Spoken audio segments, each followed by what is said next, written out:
ਦੇਸ਼ ਦੁਨੀਆ 'ਚ ਵਸਦੇ ਪੰਜਾਬੀਆਂ ਨੂੰ ਖੁਸ਼ਾਮਦੀਦ। ਮੈਂ ਹਰਜਿੰਦਰ ਸਿੰਘ ਰੰਧਾਵਾ, ਤੁਸੀਂ ਦੇਖ ਰਹੇ ਹੋ ਪੰਜਾਬ ਟੈਲੀਵਿਜ਼ਨ ਔਰ ਮੇਰੇ ਨਾਲ ਨੇ ਸੀਨੀਅਰ ਜਰਨਲਿਸਟ ਰਜੀਵ ਭਾਸਕਰ ਜੀ ਔਰ ਇੰਦਰਪ੍ਰੀਤ ਜੀ। ਦੋਨਾਂ ਨੂੰ ਜੀ ਆਇਆਂ। ਬਹੁਤ ਬਹੁਤ ਸ਼ੁਕਰੀਆ ਰੰਧਾਵਾ ਜੀ। ਸਾਰਿਆਂ ਨੂੰ ਸਤਿ ਸ਼੍ਰੀ ਅਕਾਲ ਜੀ। ਅਮਰੂਦਾਂ ਦੇ ਬਾਗ ਕਿਸ ਤਰੀਕੇ ਨਾਲ ਲਾਏ ਜਾਂਦੇ ਆ ਤੇ ਕਿਸ ਤਰੀਕੇ ਨਾਲ ਉਹ ਫਿਰ ਫਾਇਦਾ ਦਿੰਦੇ ਆ, ਉਹ ਵੀ ਜੇ ਘਰ ਦਾ IAS ਅਫਸਰ ਹੋਵੇ। 1.25 ਕਰੋੜ 1.5 ਕਰੋੜ ਦੇ ਅਮਰੂਦ ਦੇਖੇ ਕਦੀ, ਸੁਣੇ ਕਦੀ, ਆਪਾਂ ਤੁਹਾਨੂੰ ਦਿਖਾਉਂਦੇ ਆ। ਚੱਲਦੇ ਆ ਕਟਾਰੂ ਚੱਕ ਤੇ। ਚਿਹਰੇ ਤੋਂ ਸ਼ਾਲੀਨ ਸਲੀਕੇਦਾਰ ਲੱਗਣ ਵਾਲੇ ਇਸ ਮੰਤਰੀ ਦੀਆਂ ਮੁਸ਼ਕਲਾਂ ਕਾਫੀ ਵਧੀਆਂ ਹੋਈਆਂ। ਜਿਸ ਤਰੀਕੇ ਦੇ ਹਾਲਾਤ ਬਣੇ ਆ, ਲੱਗਦਾ ਨਹੀਂ ਦੇਰ ਤੱਕ ਕੁਰਸੀ ਕਾਇਮ ਰਹਿ ਪਾਊਗੀ। ਤੁਰਦੇ ਆ ਗੱਲ ਨਵਜੋਤ ਸਿੰਘ ਸਿੱਧੂ ਦੇ ਮਾਮਲੇ 'ਚ ਪੰਜਾਬ ਸਰਕਾਰ ਨੇ 24 ਗਨਮੈਨ ਦਿੱਤੇ ਹੋਣ ਦੀ ਹੁਣ ਸ਼ਾਦੀ ਭਰਤੀ ਆ। 24 ਨਾਲ ਸਰ ਜਾਣਾ ਚਾਹੀਦਾ, ਅਦਰਵਾਈਜ਼ ਗੱਲ ਅੱਗੇ ਤੁਰੀ। ਤੁਹਾਡੇ ਨਾਲ ਤੋਰਦੇ ਆ। ਬਲਵਿੰਦਰ ਸੇਖੋਂ ਦਾ ਵਰਤਾਰਾ ਇੱਕ ਦੌਰ ਦੇ ਵਿੱਚ ਬਹੁਤ ਪੀਕ ਤੇ ਚਲੇ ਗਿਆ ਸੀ। ਹੁਣ ਉਹ ਮਾਨਹਾਨੀ ਦੀ ਸਜ਼ਾ ਦੇ ਤਹਿਤ ਜੇਲ੍ਹ 'ਚ ਨੇ। ਇੱਕ ਉਹਨਾਂ ਦੇ ਸਾਥੀ ਨੇ ਪ੍ਰਦੀਪ ਸ਼ਰਮਾ ਕੀ ਉਹਨਾਂ ਦੀ ਬੰਦ ਖਲਾਸੀ ਹੋ ਜਾਏਗੀ? ਗੁਰਿੰਦਰ ਠੇਕੇਦਾਰ ਕਥਿਤ 1000 ਕਰੋੜ ਦੇ ਇਰੀਗੇਸ਼ਨ ਸਕੈਮ ਦੇ ਸੂਤਰਧਾਰ, ਉਹਨਾਂ ਨੂੰ ਜ਼ਮਾਨਤ ਨਹੀਂ ਮਿਲੀ। ਉਹਨਾਂ ਦੀ 120 ਕਰੋੜ ਤੋਂ ਵੱਧ ਦੀ ਜਾਇਦਾਦ ਜਿਹੜੀ ਆ ਉਹ ਅਟੈਚ ਕੀਤੀ ਗਈ ਆ। ਔਰ ਬਲਕੌਰ ਸਿੰਘ ਕਾਫਲਾ ਲੈ ਕੇ ਜਲੰਧਰ 'ਚ ਪਹੁੰਚੇ ਆ। ਕਿੱਥੇ ਕਿੱਥੇ ਕੀ ਹੋਣ ਵਾਲਾ। ਜਲੰਧਰ 'ਚ ਅੱਜ ਰੋਡ ਸ਼ੋਜ਼ ਨੇ। ਭਾਸਕਰ ਸਾਹਿਬ ਦੱਸ ਰਹੇ ਸੀ ਬੰਦੇ 'ਚ ਬੰਦਾ ਵੱਜੀ ਜਾਂਦਾ, ਇਹ ਤਾਂ ਆਮ ਹੀ ਵੱਜੀ ਜਾਂਦਾ ਸੜਕਾਂ ਤੇ। ਪਰ ਜੇ ਹੋਟਲ ਦਾ ਮਾਮਲਾ ਹੋਵੇ, ਮੁੱਖ ਮੰਤਰੀ ਕਈ ਸਾਬਕਾ ਤੇ ਮੌਜੂਦਾ ਹੋਣ, ਪਤਾ ਹੀ ਨਹੀਂ ਲੱਗਦਾ ਕਿਹੜਾ ਗਨਮੈਨ ਕਿਹਦਾ, ਪਛਾਣ ਕੇ ਲੱਭਣੇ ਪੈਂਦੇ ਪੁਰਾਣੇ। ਸੋ ਗੱਲ ਇੱਥੇ ਤੋਰਦੇ ਆ ਕਿ ਜਲੰਧਰੀਆਂ ਨੂੰ ਕਿੰਨੇ ਦਿਨ ਹੋਰ ਇਹ ਸਵਾਦ ਪੈਣਾ। ਇੰਦਰਪ੍ਰੀਤ ਜੀ, ਇਹ ਰਜੇਸ਼ ਧਮਾਨ ਕੌਣ ਨੇ? ਇਹ IAS ਅਫਸਰ ਨੇ। ਅਮਰੂਦਾਂ ਦੇ ਬਾਗਾਂ ਦਾ ਕੀ ਮਾਮਲਾ ਹੈ? ਵਿਜੀਲੈਂਸ ਨੇ ਕਿੰਨਿਆਂ ਕਿਤੇ ਦੁਆਲੇ ਗੋਲ ਗਲੂੰਡੀ ਪਾਈ।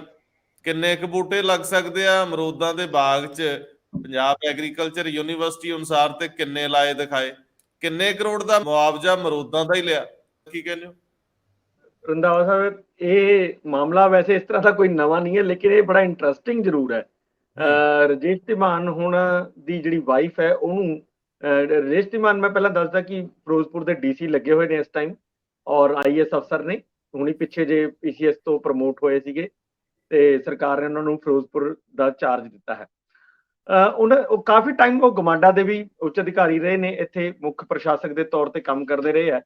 ਉਸੇ ਦੌਰਾਨ ਜਿਹੜਾ ਇਹ ਮਾਮਲਾ ਆਇਆ ਹੈ, 2016 ਤੋਂ ਲੈ ਕੇ 2020 ਤੱਕ ਜਿਹੜੇ ਮੁਆਵਜ਼ੇ ਦਿੱਤੇ ਗਏ ਹੈ ਜ਼ਮੀਨਾਂ ਨੂੰ ਐਕਵਾਇਰ ਕਰਨ ਵਾਸਤੇ, ਉਹਦਾ ਇੱਕ ਮਾਮਲਾ ਹੈਗਾ ਜਿਹਦੇ ਵਿੱਚ ਉਹਨਾਂ ਦੀ ਵਾਈਫ ਨੂੰ 1 ਕਰੋੜ 17 ਲੱਖ ਰੁਪਏ ਦਾ ਮੁਆਵਜ਼ਾ ਮਿਲਿਆ ਹੈ ਕਿ ਇੱਥੇ ਨੇੜੇ ਪਿੰਡ ਬਾਕਰਪੁਰ ਹੈ। ਬਾਕਰਪੁਰ ਦੇ ਵਿੱਚ ਉਹਨਾਂ ਦੀ ਜ਼ਮੀਨ ਦਿਖਾਈ ਗਈ ਕਿ 2 ਏਕੜ ਜ਼ਮੀਨ ਹੈ, ਔਰ ਉਹਨਾਂ ਨੇ ਉੱਥੇ ਅਮਰੂਦਾਂ ਦਾ ਬਾਗ ਲਗਾਇਆ ਜਿਸ 'ਚ 2000 ਬੂਟੇ ਲੱਗੇ ਦਿਖਾਏ ਹੈ। ਮਤਲਬ ਇਹ ਬੜੀ ਹੈਰਾਨੀ ਦੀ ਗੱਲ ਹੈ ਕਿ ਇੰਨੇ ਬੂਟੇ ਮੈਂ ਖੁਦ ਆਪਣੇ ਫਾਰਮ ਤੇ ਲਗਾਏ ਹੋਏ ਆ ਬੂਟੇ, ਪਰ ਮੈਨੂੰ ਨਹੀਂ ਸੀ ਪਤਾ ਵੀ 2000 ਵੀ ਲੱਗ ਸਕਦੇ। ਮੈਨੂੰ ਤਾਂ PAU ਵਾਲਿਆਂ ਨੇ ਕਿਹਾ ਵੀ 1 ਏਕੜ ਤੋਂ 132 ਤੋਂ ਵੱਧ ਲਗਾਣੇ ਨਹੀਂ ਹੈ, ਫਿਰ ਫਰੂਟ ਨਹੀਂ ਆਣਾ। ਇੱਥੇ 2000 ਲਗਾਏ ਹੋਏ ਆ, ਉਹਦਾ ਪਤਾ ਨਹੀਂ ਫਰੂਟ ਕਿਸ ਤਰ੍ਹਾਂ ਆ ਗਿਆ, ਪਰ ਉਹ ਤਾਂ ਫਰੂਟ ਹੀ ਕਹਿੰਦੇ ਬਹੁਤ ਜ਼ਿਆਦਾ ਪਿਆ। 1 ਕਰੋੜ 17 ਲੱਖ ਰੁਪਇਆ ਮਿਲ ਗਿਆ। ਇਹ ਬੜੀ ਹੈਰਾਨੀਜਨਕ ਹੈ। ਪਰ ਮੈਨੂੰ ਇਹਦੀ ਹੈਰਾਨੀ ਇਸ ਕਰਕੇ ਨਹੀਂ ਹੈ ਕਿ ਇਹ 1 ਕਰੋੜ 17 ਲੱਖ ਦਾ ਮੁਆਵਜ਼ਾ ਮਿਲ ਗਿਆ। ਹੈਰਾਨੀ ਇਸ ਗੱਲ ਦੀ ਹੈਗੀ ਹੈ ਕਿ ਦੇਖੋ, ਨੈਤਿਕਤਾ ਕੋਈ ਨਹੀਂ ਰਹਿ ਗਈ ਹੈ। ਜਦੋਂ ਤੁਸੀਂ ਖੁਦ ਇੱਕ ਐਸੀ ਪੋਸਟ ਤੇ ਬੈਠੇ ਹੋ ਜਿਹਦੇ ਕੋਲੇ ਸਾਰਾ, ਮਤਲਬ ਜਿਹਨੂੰ ਕਹਿੰਦੇ ਆਪਾਂ ਪਲੈਨਿੰਗਸ ਦਾ ਕੰਮ ਸਾਰਾ ਤੁਹਾਡੇ ਕੋਲ ਹੈ, ਵੀ ਕਿਹੜੀ ਜ਼ਮੀਨ ਕਦੋਂ ਕਿੱਥੇ ਐਕਵਾਇਰ ਕਰਨੀ ਹੈ, ਕਿੰਨੇ ਸਾਲਾਂ ਬਾਅਦ ਆਪਾਂ ਉਹਨੂੰ ਫਿਰ ਡਿਵੈਲਪ ਕਰਨਾ ਹੈ, ਇਹ ਸਾਰਾ ਜਦੋਂ ਅਧਿਕਾਰ ਤੁਹਾਡੇ ਕੋਲ ਹੁੰਦਾ ਹੈ, ਉਸ ਤੋਂ ਪਹਿਲਾਂ ਹੀ ਫਿਰ ਤੁਸੀਂ ਆਪਣੀ ਵਾਈਫ ਦੇ ਨਾਂ ਤੇ ਜ਼ਮੀਨਾਂ ਲਓ, ਉਹਦੇ ਉੱਤੇ ਬਾਗ ਲਗਾਓ, ਫਿਰ ਉਸੇ ਬਾਗ ਨੂੰ ਐਕਵਾਇਰ ਕੀਤਾ ਹੋਇਆ ਦਿਖਾਓ। ਇਸ ਤਰ੍ਹਾਂ ਦੇ ਮਾਮਲੇ ਜਿਹੜੇ ਹੈਗੇ ਨੇ, ਇਹ ਸ਼ੰਕਾ, ਮਤਲਬ ਕਿ ਨੈਤਿਕਤਾ ਤੇ ਦਾ ਪਤਨ ਜ਼ਰੂਰ ਦਰਸਾਉਂਦੇ ਵੀ ਨੈਤਿਕਤਾ ਦਾ ਪਤਨ ਹੈ। ਵੀ ਠੀਕ ਹੈ, ਮਤਲਬ ਬਹੁਤ ਸਾਰੀ ਪਹਿਲਾਂ ਚੀਜ਼ਾਂ ਇਦਾਂ ਦੀਆਂ ਰਹੀਆਂ ਨੇ ਕਿ ਪੋਲੀਟੀਸ਼ੀਅਨ ਇਦਾਂ ਦੇ ਕਰਦੇ ਹੁੰਦੇ ਆ, ਜਾਂ ਜਿਹੜੇ ਬਿਊਰੋਕਰੈਟਸ ਇਦਾਂ ਦੇ ਕਰਦੇ ਹੁੰਦੇ ਆ ਕਿ ਜਿੱਥੇ ਜਿਹੜੀ ਜ਼ਮੀਨ ਐਕਵਾਇਰ ਕਰਨੀ ਹੁੰਦੀ ਹੈ, ਪਹਿਲਾਂ ਹੀ ਉਹ ਆਪਣੇ ਸੰਗੀ ਸਾਥੀਆਂ ਨੂੰ ਕਹਿ ਦਿੰਦੇ ਆ ਕਿ ਬਈ ਤੁਸੀਂ ਇਹ ਐਕਵਾਇਰ ਮਤਲਬ ਖਰੀਦ ਲਓ ਕੌਡੀਆਂ ਦੇ ਭਾਅ ਤੇ, ਫਿਰ ਅਸੀਂ ਬਾਅਦ ਚ ਇਹਨੂੰ ਐਕਵਾਇਰ ਕਰ ਲਾਂਗੇ। ਇਸ ਤਰ੍ਹਾਂ ਦੇ ਮਾਮਲੇ ਬਹੁਤ ਨੇ ਪੰਜਾਬ 'ਚ। ਜੇ ਕਿਤੇ ਥੋਰੋ ਦੀ ਜਾਂਚ ਹੋਣ ਲੱਗ ਜੇ ਤਾਂ ਪਤਾ ਚੱਲ ਜਾਏ ਵੀ ਜਿਸ ਦਿਨ ਮਤਲਬ ਉਹ ਖਰੀਦੀ, ਉਸ ਤੋਂ 6 ਮਹੀਨਿਆਂ ਬਾਅਦ ਹੀ ਉਹ ਐਕਵਾਇਰ ਕਰ ਲਈ। ਉਹ ਤੋਂ ਸਪਸ਼ਟ ਹੋ ਜਾਊਗਾ ਕਿ ਇਹ ਚੀਜ਼ਾਂ ਜਿਹੜੀਆਂ ਨੇ ਸਾਰੀਆਂ ਪਹਿਲਾਂ ਦੀਆਂ ਪਹਿਲਾਂ ਇਹਨਾਂ ਨੂੰ ਪਤਾ ਸੀਗਾ, ਜਾਣਬੁੱਝ ਕੇ ਉੱਥੇ ਇਨਵੈਸਟਮੈਂਟ ਕੀਤੀ ਇਹਨਾਂ ਨੇ, ਤਾਂ ਕਿ ਉਹ ਇਨਵੈਸਟਮੈਂਟ ਐਂ ਜਿਵੇਂ ਅਮਰੂਦਾਂ ਦੇ ਬਾਗ ਕਰੋੜ ਰੁਪਏ ਦੇ ਦੇਖੇ ਨੇ, ਇਸ ਤਰ੍ਹਾਂ ਦੀ ਉੱਥੇ ਕਰੋੜਾਂ ਰੁਪਏ ਦੀ ਜਿਹੜੀ ਮੁਆਵਜ਼ੇ ਲੈਣ ਦੀ ਗੱਲਾਂ ਆਉਂਦੀਆਂ ਰਹੀਆਂ ਨੇ। ਸੋ ਇਹ ਮੈਨੂੰ ਲੱਗਦਾ ਕਿ ਵਿਜੀਲੈਂਸ ਦੇ ਜਿਹੜਾ ਡੀਜੀਪੀ ਸਾਹਿਬ ਨੇ ਹੁਣ ਆ ਕੇਸ ਕੀਤਾ ਹੈਗਾ, ਇਹਦੇ ਵਿੱਚ ਸ਼ਾਇਦ ਇੱਕ ਹੋਰ ਆਈਏਐਸ ਅਧਿਕਾਰੀ ਦਾ ਵੀ ਨਾਂ ਆ ਰਿਹਾ, ਉਹਦੀ ਵਾਈਫ ਨੇ ਵੀ ਦਾ ਵੀ ਨਾਂ ਆ ਰਿਹਾ। ਫਿਲਹਾਲ ਇੱਕ ਹੈ, ਉਹ ਮੈਂ ਜਦੋਂ ਉਹਨਾਂ ਨੂੰ ਪੁੱਛਿਆ ਸੀਗਾ ਕਿ ਕੀ ਦੂਸਰਾ ਵੀ ਹੈਗਾ ਕੋਈ ਆਈਏਐਸ, ਤਾਂ ਉਹਨਾਂ ਨੇ ਹਜੇ ਤੱਕ ਤਾਂ ਉਹਨੇ ਮਨਾ ਕਰਤਾ ਹੈ। ਉਹ ਮਤਲਬ ਜਾਂਚ ਚੱਲ ਰਹੀ ਹੈ ਤੇ ਹੋ ਸਕਦਾ ਹੈ ਵੀ ਇਸ ਤਰ੍ਹਾਂ ਦੇ ਹੋਰ ਬਹੁਤ ਆਣ। ਇਹ ਤਾਂ ਇੱਕ ਆਈਏਐਸ ਅਧਿਕਾਰੀ ਹੈ, ਕੇਸ ਕਰਕੇ ਉਹਨਾਂ ਦਾ ਨਾਂ ਬਾਹਰ ਆ ਗਿਆ, ਪਰ ਇਹ ਇਕੱਲਾ 1 ਕਰੋੜ 17 ਲੱਖ ਦਾ ਮਾਮਲਾ ਨਹੀਂ ਹੈ, 50 ਕਰੋੜ ਰੁਪਏ ਦਾ ਮਾਮਲਾ ਹੈ। 50 ਕਰੋੜ ਰੁਪਏ ਦੇ ਮੁਆਵਜ਼ੇ ਦਿੱਤੇ ਗਏ ਨੇ। ਮੇ ਬੀ ਇਸ 'ਚ ਕੁਝ ਤਾਂ ਜਿਹੜੇ ਉਹੀ ਹੋਣਗੇ ਜਿਨ੍ਹਾਂ ਦੀ ਜੱਦੀ ਜ਼ਮੀਨਾਂ ਨੇ ਉਹ ਐਕਵਾਇਰ ਹੋ ਗਈਆਂ, ਤਾਂ ਮੈਂ ਉਹਨਾਂ ਨੂੰ ਇਹਦੇ 'ਚ ਨਹੀਂ ਲੈਣਾ ਚਾਹੁੰਦਾ, ਪਰ ਇਹ ਦੇਖਣ ਵਾਲੀ ਗੱਲ ਹੈ ਜਾਂ ਜਾਂਚ ਦਾ ਵਿਸ਼ਾ ਹੈ ਵੀ ਕਿੰਨੇ ਲੋਕਾਂ ਨੇ ਨਵੀਆਂ ਇਹ ਲੈਂਡਸ ਇੱਥੇ ਖਰੀਦੀਆਂ ਸੀ ਜਿਹੜੀਆਂ ਐਕਵਾਇਰ ਹੋ ਗਈਆਂ। ਜੀ ਭਾਸਕਰ ਸਾਹਿਬ, 2 ਅਫਸਰਾਂ ਦੀ ਗੱਲ ਜਦ ਇੰਦਰਪ੍ਰੀਤ ਉਹਨਾਂ ਕਰ ਰਹੇ ਨੇ, ਦੂਜੇ ਅਫਸਰ ਦੀ ਪਤਨੀ ਹੈਗੀ ਹੈ ਸੁਮਨਪ੍ਰੀਤ ਕੌਰ। ਜਦ ਇਹ ਮਾਮਲਾ ਉਜਾਗਰ ਹੁੰਦਾ ਜ਼ਮੀਨਾਂ ਦੇ ਰਿਕਾਰਡ ਦੇ ਵਿੱਚ ਪਤਨੀ ਦਾ ਨਾਂ ਤਾਂ ਲਿਖਿਆ ਹੋਇਆ, ਪਤੀ ਦਾ ਨਾਂ ਨਹੀਂ ਲਿਖਿਆ ਹੋਇਆ। ਹੁਣ ਇਹ ਜਾਣਬੁੱਝ ਕੇ ਇਸ ਰਿਕਾਰਡ ਦੇ ਵਿੱਚ ਇਹ ਹੇਰਾਫੇਰੀ ਕਹਿ ਲਓ ਜਾਂ ਨਾਰਮਲੀ ਕੋਈ ਵੀ ਜ਼ਮੀਨ ਖਰੀਦਦੇ ਨੇ ਤੇ ਪਤੀ ਦਾ ਨਾਂ ਵੀ ਹੁੰਦਾ ਹੈ। ਜਦ ਕਿਸੇ ਲੇਡੀ ਦੇ ਨਾਂ ਤੇ ਅਗਰ ਕੋਈ ਜ਼ਮੀਨ ਖਰੀਦੀ ਗਈ ਹੈ ਜਾਂ ਪਿਤਾ ਦਾ ਨਾਂ ਹੁੰਦਾ ਹੈ, ਔਰ ਐਡਰੈਸ ਵੀ ਇੱਧਰ ਉੱਧਰ ਦੇ ਦਿੱਤੇ ਗਏ ਨੇ। ਇਹਦੇ ਰਾਹੀਂ ਲੱਗਦਾ ਹੈ ਕਿ ਇਹ 50 ਕਰੋੜ ਦਾ ਮਾਮਲਾ ਹੈ। ਸਿਰਫ ਕੁਝ ਪ੍ਰਾਪਰਟੀ ਡੀਲਰ ਦੀ ਗੱਲ ਨਹੀਂ ਹੈ, ਮੇਰੇ ਖਿਆਲ ਨਾਲ 40 ਤੋਂ 50 ਲੋਕ ਨਾਮਜ਼ਦ ਕੀਤੇ ਗਏ ਨੇ ਇੱਕ FIR ਦੇ ਵਿੱਚ, ਔਰ ਉਸ FIR ਦੇ ਵਿੱਚ ਇਹਨਾਂ ਜ਼ਮੀਨਾਂ, ਜਿਸ ਤਰ੍ਹਾਂ ਇੰਦਰਪ੍ਰੀਤ ਉਹਨਾਂ ਨੇ ਵੀ ਦੱਸਿਆ ਵੀ 2000 ਤੋਂ 2500 ਬੂਟੇ ਲਾਏ ਗਏ। PIU ਕਹਿੰਦੀ ਹੈ 132 ਤੋਂ ਵੱਧ ਨਹੀਂ ਲਾਏ ਜਾ ਸਕਦੇ। ਇਸ ਤਰ੍ਹਾਂ ਤੇ ਫਿਰ ਤੁਹਾਨੂੰ ਲੱਗਦਾ ਹੈ ਕਿ ਡਾਈਵਰਸੀਫਿਕੇਸ਼ਨ ਵਾਸਤੇ ਜਿਸ ਤਰੀਕੇ ਨਾਲ ਪੰਜਾਬ ਸਰਕਾਰ ਭਗਵੰਤ ਮਾਨ ਹੋਣਾ ਕੋਸ਼ਿਸ਼ ਕਰ ਰਹੇ ਨੇ, ਜੇ ਉਹਨਾਂ ਜ਼ਮੀਨਾਂ ਦੇ ਉੱਤੇ ਅਮਰੂਦ ਦੇ ਬਾਗ ਹੀ ਲਾ ਦੇਣ ਕਿ ਜਿਹੜੇ ਮਾਡਲ ਨੂੰ ਅਗਰ ਅਫਸਰ ਅਡਾਪਟ ਕਰ ਰਹੇ ਨੇ, ਆਮ ਕਿਸਾਨ ਵੀ ਇਦਾਂ ਦੇ ਕੰਪਨਸੇਸ਼ਨ ਅਮਰੂਦ ਦੇ ਬਾਗ ਲਾ ਕੇ ਲੈਣਾ ਸ਼ੁਰੂ ਕਰ ਦੇਣ ਤੇ ਪੰਜਾਬ ਵਿੱਚ ਕਿਸਾਨੀ ਬੱਲੇ ਬੱਲੇ ਹੋ ਜਾਏਗੀ। ਪਰ ਚਲੋ ਫਿਲਹਾਲ 2 ਅਫਸਰ ਤੇ ਕਰੋੜਪਤੀ ਇਸ ਚੱਕਰ ਵਿੱਚ ਹੀ ਹੋ ਗਏ ਅਮਰੂਦ ਦੇ ਬਾਗ ਲਾ ਕੇ। ਇਹ ਗੱਲ ਉਜਾਗਰ ਹੋ ਚੁੱਕੀ ਹੈ ਇੱਕ ਵੱਡੀ ਹਿੰਦੀ ਦੀ ਅਖਬਾਰ ਦੇ ਵਿੱਚ, ਦੋਨਾਂ ਅਫਸਰਾਂ ਦੇ ਨਾਂ ਤੱਕ ਵੀ ਆ ਚੁੱਕੇ ਨੇ। ਜੀ ਮੈਂ ਇੰਦਰਪ੍ਰੀਤ ਜੀ ਇਸੇ ਗੱਲ ਥੋੜਾ ਜਿਹਾ ਅੱਗੇ ਵਧਾ ਦਿਆਂ। ਗੁਰਿੰਦਰ ਸਿੰਘ ਠੇਕੇਦਾਰ, ਜਿਨ੍ਹਾਂ ਦਾ ਨਾਂ ਕਥਿਤ ਇਰੀਗੇਸ਼ਨ ਸਕੈਮ 'ਚ ਬੋਲਦਾ ਹੈ, ਉਹਨਾਂ ਨੂੰ ਜ਼ਮਾਨਤ ਨਹੀਂ ਮਿਲੀ। ਇਹ ਵਿਜੀਲੈਂਸ ਦੇ ਮਾਮਲੇ 'ਚ ਨਹੀਂ ਮਿਲੀ, ED ਦੇ ਮਾਮਲੇ 'ਚ ਨਹੀਂ ਮਿਲੀ, ਇਹ ਜ਼ਰੂਰ ਦੱਸੋ। ਗ੍ਰਿਫਤਾਰੀ ਦਾ ਡਰ ਹੈ। ਦੂਜੇ ਬੰਨੇ ਜਿਹੜਾ ਇਹ ਵਿਜੀਲੈਂਸ ਇਹਦੀ ਇਨਵੈਸਟੀਗੇਸ਼ਨ ਕਰ ਰਹੀ ਆ ਨਵੇਂ ਸਿਰਿਓਂ ਦੁਬਾਰਾ ਇਸ ਰਜੀਮ ਦੇ ਵਿੱਚ, ਉਹ ਜਾਂਚ ਵੀ ਥੋੜੀ ਜਿਹੀ ਤੇਜ਼ ਹੋਈ, ਪਤਾ ਲੱਗਿਆ ਪਹੁੰਚੂਗੀ ਕਿਸੇ ਲੌਜੀਕਲ ਐਂਡ ਤੱਕ। ਲੱਗਦਾ ਤੁਹਾਨੂੰ ਹੁਣ ਇੰਨੀ ਦਿਨੀ ਕੀ ਹੋ ਰਿਹਾ ਉੱਥੇ? ਰੰਧਾਵਾ ਸਾਹਿਬ, ਉਹ ਪਹਿਲਾਂ ਤਾਂ ਵਿਜੀਲੈਂਸ ਵਾਲੇ ਤਾਂ ਆਲਰੇਡੀ ਹੈ ਹੀ ਨੇ, ਜ਼ਮਾਨਤ ਤੇ ਹੀ ਨੇ, ਤੇ ਹੁਣ ED ਵਾਲੇ ਇਸ਼ੂ ਤੇ ਵੀ ਉਹਨਾਂ ਨੇ ਜ਼ਮਾਨਤ ਅਗਰਿਮ ਮੰਗੀ ਹੋਈ ਸੀ ਜਿਹੜੀ ਨਕਾਰਤੀ ਗਈ ਹੈ। ਜਿਹੜੀ ਇਸ਼ੂ, ਹਾਂ ਇਹ ਤੁਸੀਂ ਜਿਹੜੀ ਗੱਲ ਬਹੁਤ ਠੀਕ ਕਹੀ ਹੈ। ਦੇਖੋ ਇਹ ਇਰੀਗੇਸ਼ਨ ਸਕੈਮ ਅਸੀਂ 1000 ਕਰੋੜ ਰੁਪਏ ਦਾ ਕਹਿੰਦੇ ਆ, ਪਹਿਲਾਂ 1200 ਕਰੋੜ ਦਾ ਚੱਲਦਾ ਹੁੰਦਾ ਸੀਗਾ। ਇਹ 1000 ਕਰੋੜ ਤਾਂ ਬਾਅਦ ਚ ਆਇਆ, ਪਹਿਲਾਂ 1200 ਕਰੋੜ ਦਾ ਚੱਲਦਾ ਹੁੰਦਾ ਸੀ। ਤੇ ਹੁਣ ਹੌਲੀ ਹੌਲੀ ਕਰਦੇ ਕਰਦੇ ਜਦੋਂ ਮੈਨੂੰ ਪਤਾ ਲੱਗਿਆ ਕਿ ਜਿਹੜੇ ਚਲਾਨ ਪੇਸ਼ ਕੀਤੇ ਗਏ ਹੈਗੇ ਆ ਡਿਫਰੈਂਟ ਉਹ 150 ਕਰੋੜ ਦੇ ਆਸ-ਪਾਸ ਦੇ ਹੀ ਨੇ, ਜਿਸ ਚ ਥੋੜਾ ਮਤਲਬ ਘਪਲਾ ਨਜ਼ਰ ਆ ਰਿਹਾ। ਸੋ ਇਹ ਨਹੀਂ, ਇਸ਼ੂ ਤਾਂ ਇਹ ਹੈ ਵੀ ਇੰਨੇ ਲੰਬੇ ਟਾਈਮ ਤੋਂ ਇਹ ਇਸ਼ੂ ਚੱਲਦਾ ਆ ਰਿਹਾ ਔਰ ਠੱਪ ਪਿਆ ਸੀ, ਲਗਭਗ ਇਹ ਠੱਪ ਹੋ ਗਿਆ ਸੀਗਾ। ਇਹ ਪਿਛਲੇ ਕੁਝ ਦਿਨਾਂ ਤੋਂ ਬਹੁਤ ਤੇਜ਼ੀ ਨਾਲ ਅੱਗੇ ਵਧ ਰਿਹਾ ਤੇ ਮੈਨੂੰ ਇਹ ਲੱਗ ਰਿਹਾ ਹੈ ਕਿ ਕਿਸੇ ਨਤੀਜੇ ਤੇ ਜ਼ਰੂਰ ਪਹੁੰਚੂਗਾ, ਕਿਉਂਕਿ ਆਪਾਂ ਸ਼ਾਇਦ ਇੱਕ ਵਾਰੀ ਪਹਿਲਾਂ ਵੀ ਇਸੇ ਪ੍ਰੋਗਰਾਮ ਦੇ ਵਿੱਚ ਗੱਲ ਕੀਤੀ ਸੀ, ਜਦੋਂ IAS ਅਧਿਕਾਰੀ ਜਿਹੜੇ ਸਰਵੇਸ਼ ਕੌਸ਼ਲ ਨੇ, ਉਹਨਾਂ ਨੂੰ ਜਦੋਂ ਬੁਲਾਇਆ ਗਿਆ ਸੀ ਤਾਂ ਆਪਾਂ ਉਦੋਂ ਇੱਕ ਵਾਰੀ ਗੱਲ ਕੀਤੀ ਸੀ ਕਿ ਵੀ ਇਹ ਜਿਹੜੇ IAS ਅਧਿਕਾਰੀ ਨੇ, ਉਹਨਾਂ ਦਾ ਮਤਲਬ ਜਦੋਂ ਪ੍ਰਾਈਵੇਟਲੀ ਗੱਲ ਕਰਦੇ ਆ ਜਾਂ ਦੂਸਰੇ ਹੋਰ ਅਧਿਕਾਰੀ ਜਿਹੜੇ ਪ੍ਰਾਈਵੇਟਲੀ ਗੱਲ ਕਰਦੇ ਆ, ਤਾਂ ਉਹਨਾਂ ਦਾ ਇਹ ਕਹਿਣਾ ਹੁੰਦਾ ਵੀ ਇਹ ਕਿਸੇ ਸਿਰੇ ਤੱਕ ਚਲਾਓ, ਬਾਰ-ਬਾਰ ਸਿਰਫ ਬੁਲਾ ਕੇ ਭੇਜ ਦੇਣਾ, ਇਹ ਕੋਈ ਗੱਲ ਨਹੀਂ। ਸਾਡੀ ਹੱਦ ਤੱਕ ਕਰ ਰਹੇ ਨੇ, ਜਾਣਬੁੱਝ ਕੇ ਪਰੇਸ਼ਾਨੀ ਵਾਲਾ ਕੰਮ ਕਰ ਰਹੇ ਆ।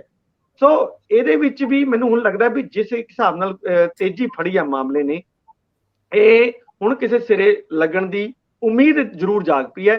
ਚਾਹੇ ਇਹ ਸਾਰੇ ਅਫਸਰ ਬਰੀ ਹੋ ਜਾਣ, ਉਹਦਾ ਕੋਈ, ਪਰ ਇਹ ਹੈ ਕਿ ਕੇਸ ਕਿਸੇ ਮਤਲਬ ਨੇਪਰੇ ਚੜਨਾ ਚਾਹੀਦਾ ਹੈ, ਕਿਉਂਕਿ ਬਹੁਤ ਟਾਈਮ ਹੋ ਗਿਆ ਹੁਣ। ਮੇਰੇ ਖਿਆਲ ਇੰਨੇ ਤਾਂ ਫਿਰ ਰਿਕਾਰਡ ਵੀ ਨਹੀਂ ਰਹਿਣਾ ਸਾਂਭ ਕੇ ਰੱਖਿਆ ਜਾਣਾ, ਜਿੰਨਾ ਮਤਲਬ ਟਾਈਮ ਇਹਨੂੰ ਬੀਤਦਾ ਜਾ ਰਿਹਾ ਹੈ।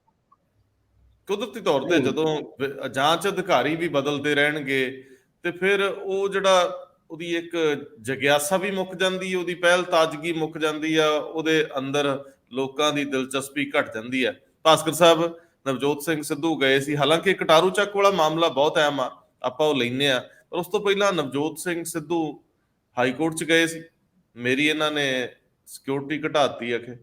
ਹੁਣ ਸਰਕਾਰ ਇਹਦੇ ਤੇ ਕੀ ਕਹਿ ਰਹੀ ਆ, ਸੁਣਵਾਈ ਦੌਰਾਨ ਕਿਹੜੀ ਗੱਲ ਸਾਹਮਣੇ ਆਈ ਆ, ਇਹਦੇ ਨਾਲ ਸਾਂਝ ਪਵਾ ਦਿਓ।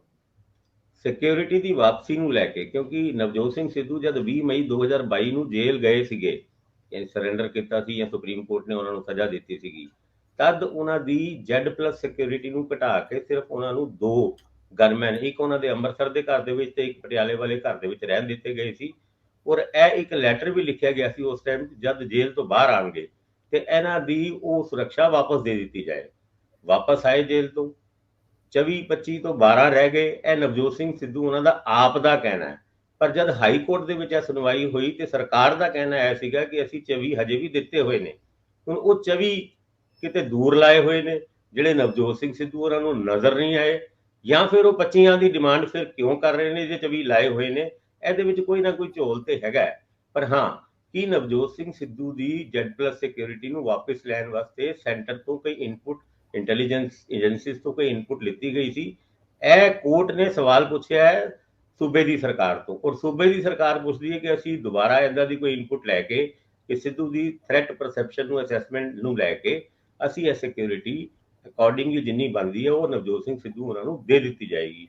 ਤੁਹਾਨੂੰ ਯਾਦ ਹੋਏਗਾ ਸਿੱਧੂ ਮੂਸੇਵਾਲੇ ਦੇ ਕਤਲ ਤੋਂ ਬਾਅਦ ਬਹੁਤ ਸਾਰੇ ਲੋਕਾਂ ਦੀ, ਉਸ ਤੋਂ ਪਹਿਲੇ 424 ਲੋਕਾਂ ਦੀ ਸਿਕਿਉਰਿਟੀ ਨੂੰ ਵਾਪਸ ਲਿੱਤਾ ਗਿਆ ਸੀ, ਔਰ ਉਹਨਾਂ ਵਿੱਚੋਂ ਬਹੁਤ ਸਾਰੇ ਲੋਕ ਕੋਰਟ ਗਏ ਸੀ। ਔਰ ਕੋਰਟ ਤੋਂ ਬਾਅਦ ਕੋਰਟ ਵਿੱਚ ਸਰਕਾਰ ਦਾ ਵਰਸ਼ਨ ਆਈ ਸੀਗਾ ਕਿ 6 ਜੂਨ ਯਾਨੀ ਵੱਡੇ ਘੱਲੂਕਾਰਾਂ ਦੇ ਚੱਕਰ ਵਿੱਚ ਅਸੀਂ ਇਹ ਸਿਕਿਉਰਿਟੀ ਵਾਪਸ ਲਿੱਤੀ ਸੀ, ਸਿਕਿਉਰਿਟੀ ਡਿਪਲੋਇਮੈਂਟ ਵਾਸਤੇ ਦਿੱਤੀ ਸੀ, ਔਰ ਤਕਰੀਬਨ ਸਾਰਿਆਂ ਨੂੰ ਉਹ ਬਣਦੀ ਉਹਨਾਂ ਦੀ ਸਿਕਿਉਰਿਟੀ ਵਾਪਸ ਵੀ ਕਰਤੀ ਸੀ। ਇਸ ਮੁੱਦੇ ਦੇ ਉੱਤੇ ਵੀ ਸਰਕਾਰ U-ਟਰਨ ਲੈਂਦੀ ਹੋਈ ਨਜ਼ਰ ਜ਼ਰੂਰ ਆ ਰਹੀ ਹੈ ਕਿ ਜੇ ਬਣਦੀ ਹੋਏਗੀ ਤੇ ਆਪਾਂ ਦੇ ਦਾਂਗੇ।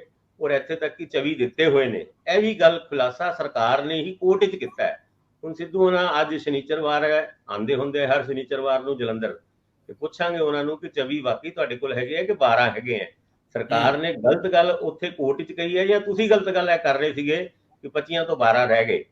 ਇਸ ਗੱਲ ਦਾ ਖੁਲਾਸਾ ਕੁਝ ਅਸੀਂ ਵੀ ਕਰਨ ਦੀ ਕੋਸ਼ਿਸ਼ ਕਰਾਂਗੇ ਅੱਜ। ਇੰਦਰਪ੍ਰੀਤ ਜੀ, ਆ ਕਟਾਰੂ ਚੱਕ ਸਾਹਿਬ ਵਾਲਾ ਮਾਮਲਾ ਜ਼ਿਆਦਾ ਉਲਝ ਗਿਆ, ਮੰਤਰੀ ਦੀ ਕੁਰਸੀ ਜਾਂਦੀ ਲੱਗਦੀ ਆ, ਕਿੰਨੀ ਕੁ ਦੇਰ ਬਚੀ ਰਹੂਗੀ, ਕਿੰਨੀ ਕੁ ਤਾਈ ਢੀਠਤਾਈ ਦਾ ਆਲਮ ਰਹੂਗਾ? ਹੁਣ SC ਕਮਿਸ਼ਨ ਨੇ ਜਿਹੜੀ ਰਿਪੋਰਟ ਮੰਗੀ ਹੈ, ਉਹ ਲੜਕੇ ਨੇ ਇੱਕ ਸ਼ਿਕਾਇਤ ਵੀ ਦਿੱਤੀ ਹੈ, ਸ਼ਿਕਾਇਤ ਦੀ ਕਾਪੀ ਹੁਣ ਲਗਭਗ ਸਾਰਿਆਂ ਕੋਲ ਹੀ ਪਈ ਹੋਈ ਆ। SC ਕਮਿਸ਼ਨ ਦਾ ਨੋਟਿਸ ਵੀ ਜਿਹੜਾ DGP ਜਾਂ ਚੀਫ ਸੈਕਟਰੀ ਨੂੰ ਭੇਜਿਆ ਗਿਆ, ਉਹਦੀ ਕਾਪੀ ਸਾਰਿਆਂ ਕੋਲ ਪਈ ਹੋਈ ਹੈ।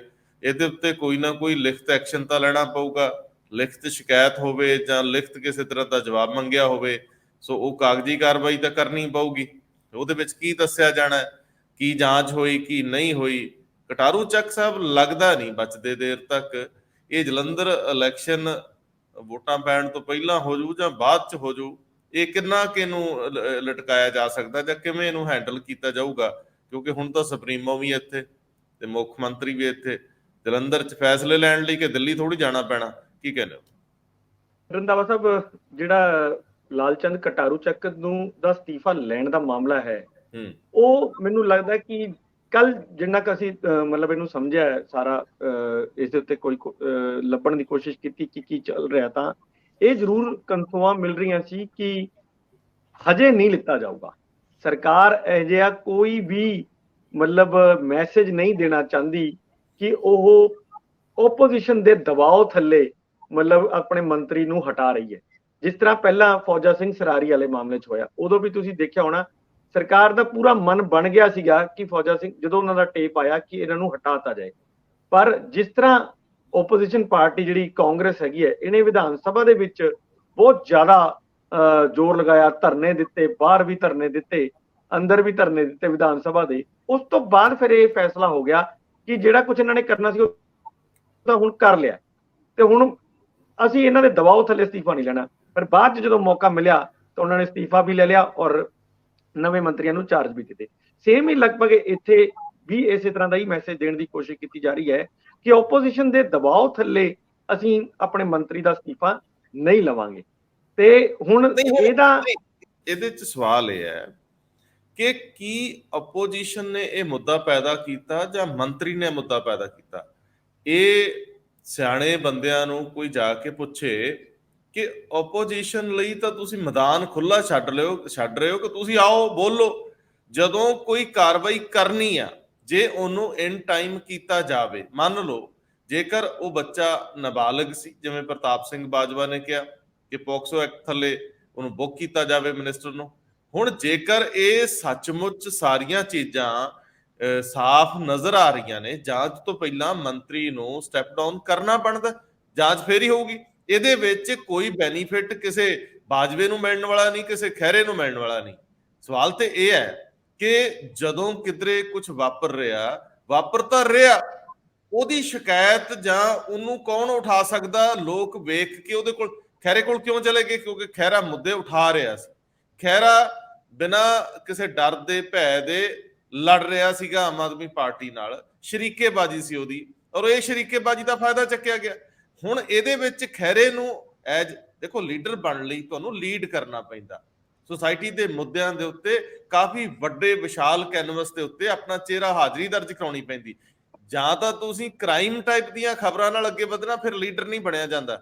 ਖਹਿਰਾ ਨੇ ਇਹ ਬਹੁਤ ਚੰਗਾ ਕੰਮ ਕੀਤਾ ਹੈ ਕਿ ਇਹ ਲੜਾਈਆਂ ਲੜ ਰਿਹਾ ਹੋ, ਪਰ ਸਵਾਲ ਇਸ ਗੱਲ ਦਾ ਹੈ ਕਿ ਪੰਜਾਬ ਕੋਲ ਜੇ ਲੀਡਰ ਕੋਈ ਨਹੀਂ, ਆਮ ਆਦਮੀ ਪਾਰਟੀ ਖਹਿਰਾ ਬਾਜਵਾ ਜਾਂ ਕਿਸੇ ਵਿਰੋਧੀ ਧਿਰ ਦੇ ਦਬਾਅ ਥੱਲੇ ਨਹੀਂ, ਐਥੀਕਲੀ ਉਹਨੂੰ ਇਹ ਕੰਮ ਕਰਨਾ ਚਾਹੀਦਾ। ਜੇ ਮੰਤਰੀ ਗਿਲਟੀ ਹੈ ਤੇ ਉਹਨੂੰ ਹਟਾਉਣਾ ਚਾਹੀਦਾ, ਜਾਂਚ ਹੋਣੀ ਚਾਹੀਦੀ ਹੈ, ਤਾਂ ਕਿ ਇਹ ਤਕਾਜ਼ਾ ਇਨਸਾਫ ਦਾ ਇਹ ਮੈਸੇਜ ਜਾਵੇ ਕਿ ਸਾਰਿਆਂ ਲਈ ਕਾਨੂੰਨ ਇੱਕ ਬਰਾਬਰ ਹੈ। ਹੁਣ ਗੱਲ ਤੋਂ ਮੈਂ ਇਹਦੇ ਵਿੱਚ ਇਹੀ ਤੁਹਾਨੂੰ ਕਹਿ ਰਿਹਾ ਸੀ ਰੰਧਾਵਾ ਸਾਹਿਬ ਕਿ ਕੱਲ ਜਿਹੜੀ ਸਰਕਾਰ ਦੇ ਨਜ਼ਰੀਏ ਨਾਲ ਮੈਨੂੰ ਦੱਸਿਆ ਕਿ ਉਹਨਾਂ ਦੇ ਵਿੱਚ ਇਹ ਹੈਗਾ, ਇਹ ਚੂਕ ਹੋ ਗਈ ਹੈ। ਜੇ ਤਾਂ ਉਸੇ ਦਿਨੀ ਜਿਸ ਦਿਨ ਇਹ ਵੀਡੀਓ ਸਾਹਮਣੇ ਆ ਰਿਹਾ ਸੀਗਾ ਉਸੇ ਟਾਈਮ ਹੀ ਅਗਰ ਐਕਸ਼ਨ ਲੈ ਕੇ ਸਟੈਪ ਡਾਊਨ ਕਰਵਾ ਲਿੱਤਾ ਜਾਂਦਾ, ਫਿਰ ਤਾਂ ਇੱਕ ਐਕਸ਼ਨ ਲਿਆ ਸਮਝਿਆ ਜਾਂਦਾ। ਹੁਣ ਇਹ ਕਿ ਜਿਵੇਂ 100 ਗੰਡੇ ਤੇ 100 ਪਿਆਜ਼ ਖਾਣ ਵਾਲੀ ਗੱਲ ਹੋਈ ਪਈ ਹੈ ਕਿ ਦੋਨੋਂ ਚੀਜ਼ਾਂ ਹੋਣਗੀਆਂ, ਬਦਨਾਮੀ ਵੀ ਪੂਰੀ ਹੋਈ ਜਾ ਰਹੀ ਹੈ ਔਰ ਅੱਗੇ ਹੋਈ ਵੀ ਜਾਏਗੀ। ਜਦ ਤੱਕ ਇਲੈਕਸ਼ਨ ਨਹੀਂ ਹੁੰਦਾ ਇਹ ਚੱਲੀ ਹੋ ਜਾਏਗਾ, ਹੋ ਸਕਦਾ ਉਸ ਤੋਂ ਬਾਅਦ ਵੀ ਚੱਲਦਾ ਰਹੇ। ਲੇਕਿਨ ਉਸ ਤੋਂ ਇਲਾਵਾ ਜਿਹੜਾ ਇੱਕ ਦਬਾਅ ਇਲੈਕਸ਼ਨ ਫਿਰ ਹਾਰਨ ਦਾ ਰਹੂਗਾ ਕਿ ਇਹਦਾ ਉਸ ਤੇ ਪ੍ਰਭਾਵ ਵੀ ਕਿੰਨਾ ਪੈ ਰਿਹਾ ਇਲੈਕਸ਼ਨ ਦੇ ਉੱਤੇ, ਤੇ ਇਹਦੇ ਉੱਤੇ ਵੀ ਦੋਨੋਂ ਚੀਜ਼ਾਂ ਨੇ ਕਿ ਪਾਰਟੀ ਨੂੰ ਇਹ ਸਮਝ ਨਹੀਂ ਆ ਰਿਹਾ ਕਿ ਅਸੀਂ ਕਿਵੇਂ ਕਾਰਵਾਈ ਕਰੀਏ।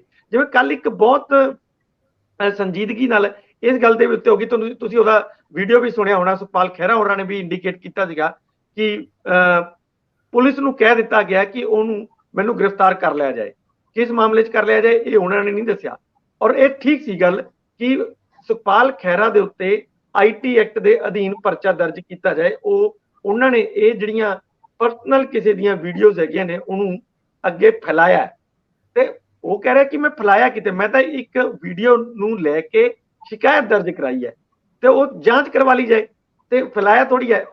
ਉਸ ਤੋਂ ਬਾਅਦ ਜਦੋਂ ਇਹ ਕਾਫੀ ਚਰਚਾ ਚੱਲੀ ਮੰਤਰੀਆਂ ਦੇ ਵਿੱਚ ਤੇ ਹੋਰ ਅਫਸਰਾਂ ਦੇ ਵਿੱਚ ਵੀ, ਤਾਂ ਫਿਰ ਇਹ ਮੈਨੂੰ ਲੱਗਦਾ ਕਿ ਸ਼ਾਇਦ ਰੋਕ ਲਿਆ ਗਿਆ ਕਿ ਵੀ ਠੀਕ ਹੈ, ਹਜੇ ਪੁਰਚਿਆਂ ਦੇ ਚੱਕਰ 'ਚ ਨਾ ਪਾਓ, ਮਾਮਲਾ ਹੋਰ ਉਲਝ ਜਾਏਗਾ। ਮੈਂ ਇਹਦੇ ਚ ਐਡ ਕਰਦੇ ਆ, ਭਾਸਕਰ ਸਾਹਿਬ ਨੂੰ ਵੀ ਨਾਲ ਲੈਂਦੇ ਆ। ਜਦੋਂ ਸੁਖਪਾਲ ਸਿੰਘ ਖਹਿਰਾ ਨੇ ਲਾਈਵ ਹੋ ਕੇ ਇਹ ਸ਼ੱਕ ਜਤਾਇਆ ਕਿ ਮੈਨੂੰ ਗ੍ਰਿਫਤਾਰ ਕੀਤਾ ਜਾ ਸਕਦਾ, ਉਹਨਾਂ ਨੇ ਤੇ ਕਿਹਾ ਸੀ ਕਿ ਮੇਰਾ ਜਿਹੜਾ STM ਵਾਲਾ ਮਾਮਲਾ ਉਹਦੇ ਵਿੱਚ ਕੁਝ ਐਸੀਆਂ ਧਰਾਵਾਂ ਜਿਹੜੀਆਂ ਜ਼ਮਾਨਤਯੋਗ ਨਾ ਹੋਣ ਉਹ ਸ਼ਾਮਲ ਕਰਕੇ ਤੇ ਮੈਨੂੰ ਇਹ ਅੰਦਰ ਕਰ ਸਕਦੇ ਆ। ਔਰ ਉਸ ਵੇਲੇ ਤੱਕ ਇਹ ਗੱਲ ਠੀਕ ਸੀਗੀ, ਜਿਸ ਅਫਸਰ ਨੇ ਖਹਿਰਾ ਨੂੰ ਦੱਸਿਆ ਉਹਨੇ ਠੀਕ ਦੱਸਿਆ ਕਿ ਉਦੋਂ ਤੱਕ ਇਸ ਤਰ੍ਹਾਂ ਦੀਆਂ ਕਨਸੋਆਂ ਸੀ, ਤੁਸੀਂ ਜਿਹੜਾ ਕਹਿ ਰਹੇ ਹੋ ਕਿ IT ਐਕਟ ਥੱਲੇ। ਪਰ ਤੁਰੰਤ ਬਾਅਦ ਉਹ ਲੜਕਾ ਇੱਕ TV ਚੈਨਲ ਤੇ ਲਾਈਵ ਹੋ ਜਾਂਦਾ ਹੈ। ਉਸ ਤੋਂ ਥੋੜੀ ਦੇਰ ਪਹਿਲਾਂ ਮਨਜਿੰਦਰ ਸਿਰਸਾ ਦੀ ਟਵਿੱਟਰ ਹੈਂਡਲ ਤੋਂ ਵੀ ਉਹ ਵੀਡੀਓ ਰਿਲੀਜ਼ ਹੁੰਦੀ ਹੈ ਉਸ ਲੜਕੇ ਦੀ। ਹੁਣ ਸਵਾਲ ਇਹ ਸੀਗਾ ਕਿ ਜਿੰਨਾ ਚਿਰ ਕੰਪਲੇਂਟ ਉਸ ਲੜਕੇ ਵੱਲੋਂ ਨਹੀਂ ਸੀ ਹੁੰਦੀ ਮੰਤਰੀ ਖਿਲਾਫ, ਨਾਬਾਲਗ ਕਹੇ ਜਾਣ ਦੀ ਗੱਲ ਉਹ ਤੋਂ ਬਾਅਦ ਆ ਰਹੀ ਹੈ, ਜਦੋਂ ਲੜਕਾ ਆਪਣੇ ਮੂੰਹੋਂ TV ਚੈਨਲ ਨੂੰ ਕਹਿ ਰਿਹਾ, ਉਦੋਂ ਤੱਕ ਖਹਿਰਾ ਪੰਗੇ 'ਚ ਸੀ। ਜਦੋਂ ਹੁਣ ਸ਼ਿਕਾਇਤਕਰਤਾ ਉਹ ਬਣ ਗਿਆ ਤੇ ਫਿਰ ਤਾਂ ਇਸ ਵੀਡੀਓ ਦੀ ਸ਼ਿਕਾਇਤ ਖਹਿਰੇ ਨੇ ਕਰਕੇ ਇਹ ਤਾਂ ਇੱਕ ਫੇਵਰੇਬਲ ਗੱਲ ਆ ਕਿ ਕਿਸੇ ਨਾਇਨਸਾਫੀ ਦੇ ਖਿਲਾਫ ਉਹ ਖੜਿਆ। ਉਸ ਤੋਂ ਪਹਿਲਾਂ ਇੰਜ ਲੱਗਦਾ ਸੀ ਕਿ ਉਹ ਬਹੁਤ ਨਿੱਜੀ ਆ, ਜੋ ਕੁਝ ਵੀ ਹੈ ਜਿਹੜਾ ਸਾਹਮਣੇ ਨਹੀਂ ਸੀ ਆਇਆ ਉਹ ਨਿੱਜੀ ਹੋ ਸਕਦਾ, ਤੇ ਖਹਿਰਾ ਕਿਸੇ ਦੇ ਨਿੱਜ ਨੂੰ ਹੁਣ ਸਵਾਲ ਬਦਲ ਗਿਆ, ਸ਼ਿਕਾਇਤ ਹੋ ਗਈ ਆ। ਹੁਣ ਸਰਕਾਰ ਨੂੰ ਜਵਾਬ ਦੇਣਾ ਹੈ, ਐਸਸੀ ਕਮਿਸ਼ਨ ਨੂੰ ਸਰਕਾਰ ਨੂੰ ਜਵਾਬ ਦੇਣਾ ਉਸ ਕੰਪਲੇਂਟ ਤੇ, ਜਿਹੜੀ ਕੰਪਲੇਂਟ ਉਸ ਲੜਕੇ ਵੱਲੋਂ ਕੀਤੀ ਗਈ ਹੈ। ਉਹ 2 ਪੇਜ ਦੀ ਕੰਪਲੇਂਟ ਦੀ ਕਾਪੀ ਸਾਰਿਆਂ ਕੋਲ ਤੁਰੀ ਫਿਰਦੀ ਹੈ। ਸੋ ਭਾਸਕਰ ਸਾਹਿਬ ਗੱਲ ਨੂੰ ਅੱਗੇ ਵਧਾਓ। ਮੈਂ ਇਹ ਗੱਲ ਜ਼ਰੂਰ ਕਹਿ ਦਿਆਂ, ਕੁਝ ਪੱਤਰਕਾਰ ਦੋਸਤਾਂ ਨੇ ਕੱਲ ਜ਼ਿਕਰ ਕੀਤਾ ਖਹਿਰਾ ਸਾਹਿਬ ਨਾਲ ਕਈ ਪੱਧਰਾਂ ਤੇ ਗੱਲ ਹੋਣ ਦੀ, ਜਦੋਂ ਇਹ ਸਾਰਾ ਵੀ ਗ੍ਰਿਫਤਾਰੀ ਹੋ ਰਹੀ ਕਿ ਨਹੀਂ। ਸੁਖਪਾਲ ਸਿੰਘ ਖਹਿਰਾ ਇੱਕ ਤਰ੍ਹਾਂ ਨਾਲ ਰੂਪੋਸ਼ ਨੇ, ਉਹਨਾਂ ਟਿਕਾਣਿਆਂ ਤੇ ਨਹੀਂ ਪੁਲਿਸ ਨੂੰ ਮਿਲਣਗੇ ਜਿੱਥੇ ਜਿੱਥੇ ਹੋ ਸਕਦੇ ਆ। ਪਤਾ ਇਸ ਤਰ੍ਹਾਂ ਦਾ ਲੱਗ ਰਿਹਾ ਵੀ ਉਹਨਾਂ ਨੇ ਉਹ ਥੋੜੇ ਉਰੇ ਪਰੇ ਹੋ ਗਏ ਆ, ਉਹ ਵੇਖਣਗੇ ਵੀ ਕੋਈ ਪਰਚਾ ਦਰਜ ਕੀਤਾ ਇਹਨਾਂ ਤਾਂ ਕਿ ਉਹ ਅਗਾਊਂ ਜ਼ਮਾਨਤ ਲਈ ਅਰਜ਼ੀ ਦਾਇਰ ਕਰ ਸਕਣ। ਇਸ ਤਰ੍ਹਾਂ ਦੀਆਂ ਗੱਲਾਂ ਚੱਲ ਰਹੀਆਂ ਜੀ। ਭਾਸਕਰ ਸਾਹਿਬ ਗੱਲ ਸੁਖਪਾਲ ਸਿੰਘ ਖਹਿਰੇ ਉਹਨਾਂ ਦੀ ਉਸ ਵੀਡੀਓ ਦੀ ਕਰੀਏ ਜਿਹਦੇ ਵਿੱਚ ਉਹ ਕਹਿੰਦੇ ਨੇ ਕਿ ਮੈਨੂੰ ਗ੍ਰਿਫਤਾਰ ਕਰਨ ਵਾਸਤੇ ਟੀਮਾਂ ਭੇਜ ਦਿੱਤੀਆਂ ਗਈਆਂ, ਤੇ ਇਹ ਉਹਨਾਂ ਨੂੰ ਪਤਾ, ਪਰ ਨਾਲ ਦੇ ਨਾਲ ਉਹ ਆਪਣੀ ਪਾਰਟੀ ਦੇ ਲੀਡਰਾਂ ਤੋਂ ਸਾਥ ਮੰਗਦੇ ਨੇ ਕਿ ਤੁਸੀਂ ਮੇਰੇ ਨਾਲ ਖੜੇ ਹੋਣਾ। ਕਿਉਂਕਿ ਜਦ ਸੁਖਪਾਲ ਸਿੰਘ ਖਹਿਰਾ ਉਹਨਾਂ ਦੇ ਖਿਲਾਫ ਉਹ ਐਸਡੀਐਮ ਵਾਲੀ FIR ਦਰਜ ਹੋਈ ਸੀ, ਉਹਦੇ ਵਿੱਚ ਪਾਰਟੀ ਨੇ ਬਹੁਤਾ ਸਾਥ ਨਹੀਂ ਦਿੱਤਾ ਸੀਗਾ, ਜਿਹਦੀ ਆਸ ਸੁਖਪਾਲ ਸਿੰਘ ਖਹਿਰਾ ਉਹਨਾਂ ਕਰ ਰਹੇ ਸੀਗੇ। ਇੰਦਰਪ੍ਰੀਤ ਉਹਨਾਂ ਨੇ ਕਿਹਾ ਕਿ ਸਰਕਾਰ ਇਹ ਸੋਚਦੀ ਹੈ ਜੋ ਕੁਝ ਕਰਨਾ ਸੀ ਇਹਨਾਂ ਨੇ ਉਹ ਤੇ ਕਰ ਹੀ ਲਿਆ। ਹੁਣ ਇਹ ਗੱਲ ਕਟਾਰੂ ਚੱਕ ਦੀ ਹੋ ਰਹੀ ਹੈ ਕਿ ਕਾਂਗਰਸੀਆਂ ਦੀ ਹੋ ਰਹੀ ਹੈ ਜਾਂ ਵਿਰੋਧੀ ਪਾਰਟੀਆਂ ਦੀ ਹੋ ਰਹੀ ਹੈ ਕਿ ਜੋ ਕੁਝ ਕਰਨਾ ਸੀਗਾ ਉਹ ਤੇ ਕਰ ਹੀ ਲਿਆ, ਕਟਾਰੂ ਚੱਕ ਸਾਹਿਬ ਨੇ ਕਰ ਲਿਆ, ਜਾਂ ਫਿਰ ਜੋ ਕੁਝ ਕਰਨਾ ਸੀ ਕਰ ਲਿਆ, ਵਿਰੋਧੀ ਪਾਰਟੀਆਂ ਨੇ ਕਰ ਲਿਆ ਇਸ ਮੁੱਦੇ ਦੇ ਉੱਤੇ। ਇਹ ਗੱਲ ਹੁਣ ਅੱਗੇ ਤੁਰ ਰਹੀ ਹੈ। ਇਹ ਗੱਲ ਕੱਲ ਜਦ ਬਾਜਵਾ ਸਾਹਿਬ ਪ੍ਰੈਸ ਕਾਨਫਰੰਸ ਕਰ ਰਹੇ ਸੀਗੇ, ਉਸੇ ਟਾਈਮ ਇਹ ਕੇਸ਼ਵ ਨਾਮ ਦੇ ਇੱਕ ਯੁਵਕ ਦੀ ਵੀਡੀਓ ਨਸ਼ਰ ਹੁੰਦੀ ਹੈ। ਮਨਜਿੰਦਰ ਸਿੰਘ ਸਿਰਸਾ ਬਿਲਕੁਲ ਠੀਕ ਕਹਿ ਰਹੇ ਹੋ, ਉਹਨਾਂ ਦੇ ਵੀਡੀਓ ਟਵਿੱਟਰ ਹੈਂਡਲ ਤੋਂ ਇਹ ਆਉਂਦੀ ਹੈ, ਔਰ ਥੋੜੀ ਦੇਰ ਤੱਕ ਮੇਰੇ ਖਿਆਲ 5 ਮਿੰਟ ਤੋਂ ਬਾਅਦ ਇਹ ਬਿਕਰਮ ਸਿੰਘ ਮਜੀਠੀਆ ਉਹਨਾਂ ਦੀ ਵੀ ਟਵਿੱਟਰ ਹੈਂਡਲ ਤੋਂ ਸੇਮ ਵੀਡੀਓ ਜਾਰੀ ਹੁੰਦੀ ਹੈ। ਉਸ ਵੀਡੀਓ ਦੇ ਵਿੱਚ ਇਸ ਤਰ੍ਹਾਂ ਦਾ ਲੱਗਦਾ ਹੈ ਕਿ ਉਸ ਵਿਅਕਤੀ ਨੂੰ ਕੋਈ ਇੰਸਟਰਕਟ ਕਰ ਰਿਹਾ ਹੈ ਇਦਾਂ ਦੀ, ਮਤਲਬ ਹਾਲਾਂਕਿ ਉਹਦੇ ਵਿੱਚ ਕੋਈ ਹੋਰ ਵਿਅਕਤੀ ਨਜ਼ਰ ਨਹੀਂ ਆ ਰਿਹਾ ਕਿ ਕੀ ਤੂੰ ਕਹਿਣਾ ਹੈ ਤੇ ਕਿਸ ਤਰ੍ਹਾਂ ਕਹਿਣਾ ਹੈ, ਔਰ ਜਿਸ ਤਰੀਕੇ ਨਾਲ ਉਹ ਅੱਗੇ ਕਰ ਰਿਹਾ ਉਸ ਤੋਂ ਬਾਅਦ immediately national commission of scheduled caste action ਨਹੀਂ ਚਾਹੁੰਦਾ ਹੈ। ਸਰਕਾਰ ਨੂੰ, ਇੱਥੇ ਦੇ ਪੰਜਾਬ ਦੇ ਚੀਫ ਸੈਕਟਰੀ ਨੂੰ, DGP ਨੂੰ ਨੋਟਿਸ ਦਿੱਤਾ ਜਾਂਦਾ ਹੈ 24 ਘੰਟੇ ਦੇ ਅੰਦਰ ਦੱਸੋ ਵੀ ਕੀ ਐਕਸ਼ਨ ਲਿੱਤਾ। ਇਹ 24 ਘੰਟੇ ਕਿਉਂ? 10 ਤਰੀਕ ਨੂੰ ਪੋਲਿੰਗ ਹੈ, 8 ਤਰੀਕ ਨੂੰ ਕੰਪੇਨ ਖਤਮ ਹੈ। 24 ਘੰਟੇ ਦੇ ਅੰਦਰ ਇਸ ਮੁੱਦੇ ਨੂੰ ਹੋਰ ਵੱਡਾ ਮੁੱਦਾ ਬਣਾ ਕੇ ਕਿਸ ਤਰੀਕੇ ਨਾਲ ਇਲੈਕਸ਼ਨ ਦੇ ਵਿੱਚ ਕੀਤਾ ਜਾ ਰਿਹਾ। ਅਸੀਂ ਆਪਣੇ ਪਹਿਲੇ ਪ੍ਰੋਗਰਾਮ ਦੇ ਵਿੱਚ ਇਹ ਗੱਲਾਂ ਕੀਤੀ ਸੀਗੀ ਕਿ ਉਸ ਵੀਡੀਓ ਨੂੰ ਕਾਂਗਰਸ ਦੇ ਲੀਡਰ ਸੁਖਪਾਲ ਸਿੰਘ ਖਹਿਰਾ ਤੋਂ ਹਾਸਿਲ ਕਰਨ ਦੀ ਕੋਸ਼ਿਸ਼ ਕਰ ਰਹੇ ਨੇ।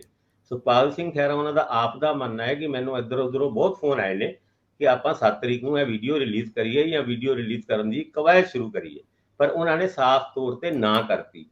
ਇਸ ਮੁੱਦੇ ਦੇ ਉੱਤੇ ਜੇ ਸਰਕਾਰ ਦਾ ਰੁਖ ਰੱਖੀਏ ਤੇ ਹਰਪਾਲ ਚੀਮਾ ਜਦ ਪ੍ਰੈਸ ਕਾਨਫਰੰਸ ਕਰਦੇ ਨੇ ਤੇ ਹਜੇ ਕੋਈ ਪੱਤਰਕਾਰ ਕਟਾਰੂ ਕਹਿੰਦਾ ਹੈ, ਤਾਂ ਜਿੱਦਾਂ ਹੀ ਉਹ ਕਟਾਰੂ ਕਹਿੰਦਾ ਹੈ ਉਹ ਉੱਠ ਕੇ ਖੜੇ ਹੋ ਕੇ ਚਲੇ ਜਾਂਦੇ ਨੇ ਕਿ ਪ੍ਰੈਸ ਕਾਨਫਰੰਸ ਖਤਮ। ਯਾਨੀ ਮੁੱਦੇ ਨੂੰ ਫੇਸ ਕਰਨਾ। ਸਵਾਲ ਇਹ ਹੈ ਕਿ ਜੇ ਕੋਈ ਬੱਚਾ ਕਵਾਂਗੇ, ਜਦੋਂ ਕੋਈ ਨਾਬਾਲਗ ਸੀ ਉਹਦੇ ਨਾਲ ਕੋਈ ਜ਼ਿਆਦਤੀ ਹੋਈ ਹੈ ਤਾਂ ਫਿਰ ਇਹ ਸਵਾਲ ਬਹੁਤ ਅਹਿਮ ਆ। ਫਿਰ ਉਹਦੇ 'ਚ ਨਿੱਜ ਕੁਛ ਨਹੀਂ ਹੁੰਦਾ, ਫਿਰ ਉਹਦੇ 'ਚ ਸਹਿਮਤੀ ਕੋਈ ਨਹੀਂ ਹੁੰਦੀ, ਫਿਰ ਇਹ ਬਾਕੀ ਸੈਕੰਡਰੀ ਹੋ ਜਾਂਦੀਆਂ ਚੀਜ਼ਾਂ।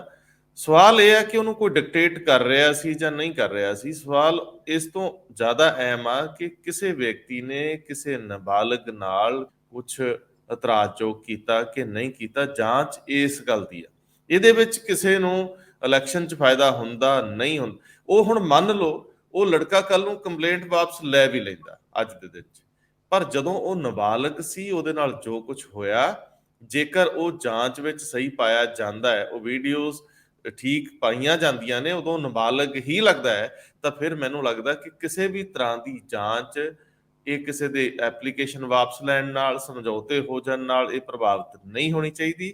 ਕਿਸੇ ਨਾਬਾਲਗ ਦੇ ਖਿਲਾਫ ਕੋਈ ਕੁਕਰਮ, ਕੋਈ ਕ੍ਰਾਈਮ, ਇੰਦਰਪ੍ਰੀਤ ਜੀ ਬਣਦੀ ਹੈ ਗੱਲ ਕਿ ਫਿਰ ਤਾਂ ਉਹਨੂੰ ਲੌਜੀਕਲ ਮੈਂ ਉਸੇ ਦੀ ਗੱਲ ਕਰਨੇ ਚਾਹੁੰਦਾ ਸੀਗਾ। ਜਿਹੜੀ ਤੁਸੀਂ ਗੱਲ ਕੀਤੀ ਹੈ ਉਹਦੇ 'ਚ ਇਹ ਹੈਗਾ ਕਿ ਇੱਕ ਤਾਂ ਜਿਹੜਾ ਇਹ ਵੀਡੀਓ ਹੈਗਾ ਉਹ ਦੋ ਚੀਜ਼ਾਂ ਚੱਲ ਰਹੀਆਂ ਇਹਦੇ ਵਿੱਚ। ਇੱਕ ਤਾਂ ਇਹ ਕਿ ਜਿਵੇਂ ਅਸੀਂ ਕਹਿ ਰਹੇ ਹਾਂ ਵੀ ਆਪਸੀ ਸਹਿਮਤੀ ਨਾਲ ਸੀ ਦੋਨਾਂ ਦਾ, ਇਸ ਕਰਕੇ ਉਹ ਕ੍ਰਾਈਮ ਨਹੀਂ ਬਣਦਾ।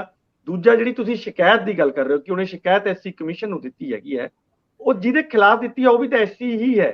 ਮਤਲਬ ਮੈਨੂੰ ਨਹੀਂ ਲੱਗਦਾ ਕਿ ਉੱਥੇ ਉਸ ਤਰ੍ਹਾਂ ਦੀ ਕੋਈ ਕਾਰਵਾਈ ਹੋਏਗੀ। ਹਾਂ, ਐਸਸੀ ਕਮਿਸ਼ਨ ਪੁਲਿਸ ਨੂੰ ਇਹ ਜ਼ਰੂਰ ਤਾਕੀਦ ਕਰ ਸਕਦਾ ਹੈ ਕਿ ਇਸ ਤੇ ਕੀ ਐਕਸ਼ਨ ਲਿੱਤਾ ਤੁਸੀਂ, ਮਤਲਬ ਇਹਦੀ ਜਿਹੜੀ ਸ਼ਿਕਾਇਤ ਹੈ ਇਹਦੇ ਤੇ ਕੋਈ FIR ਦਰਜ ਕੀਤੀ ਹੈ ਕਿ ਨਹੀਂ ਦਰਜ ਕੀਤੀ।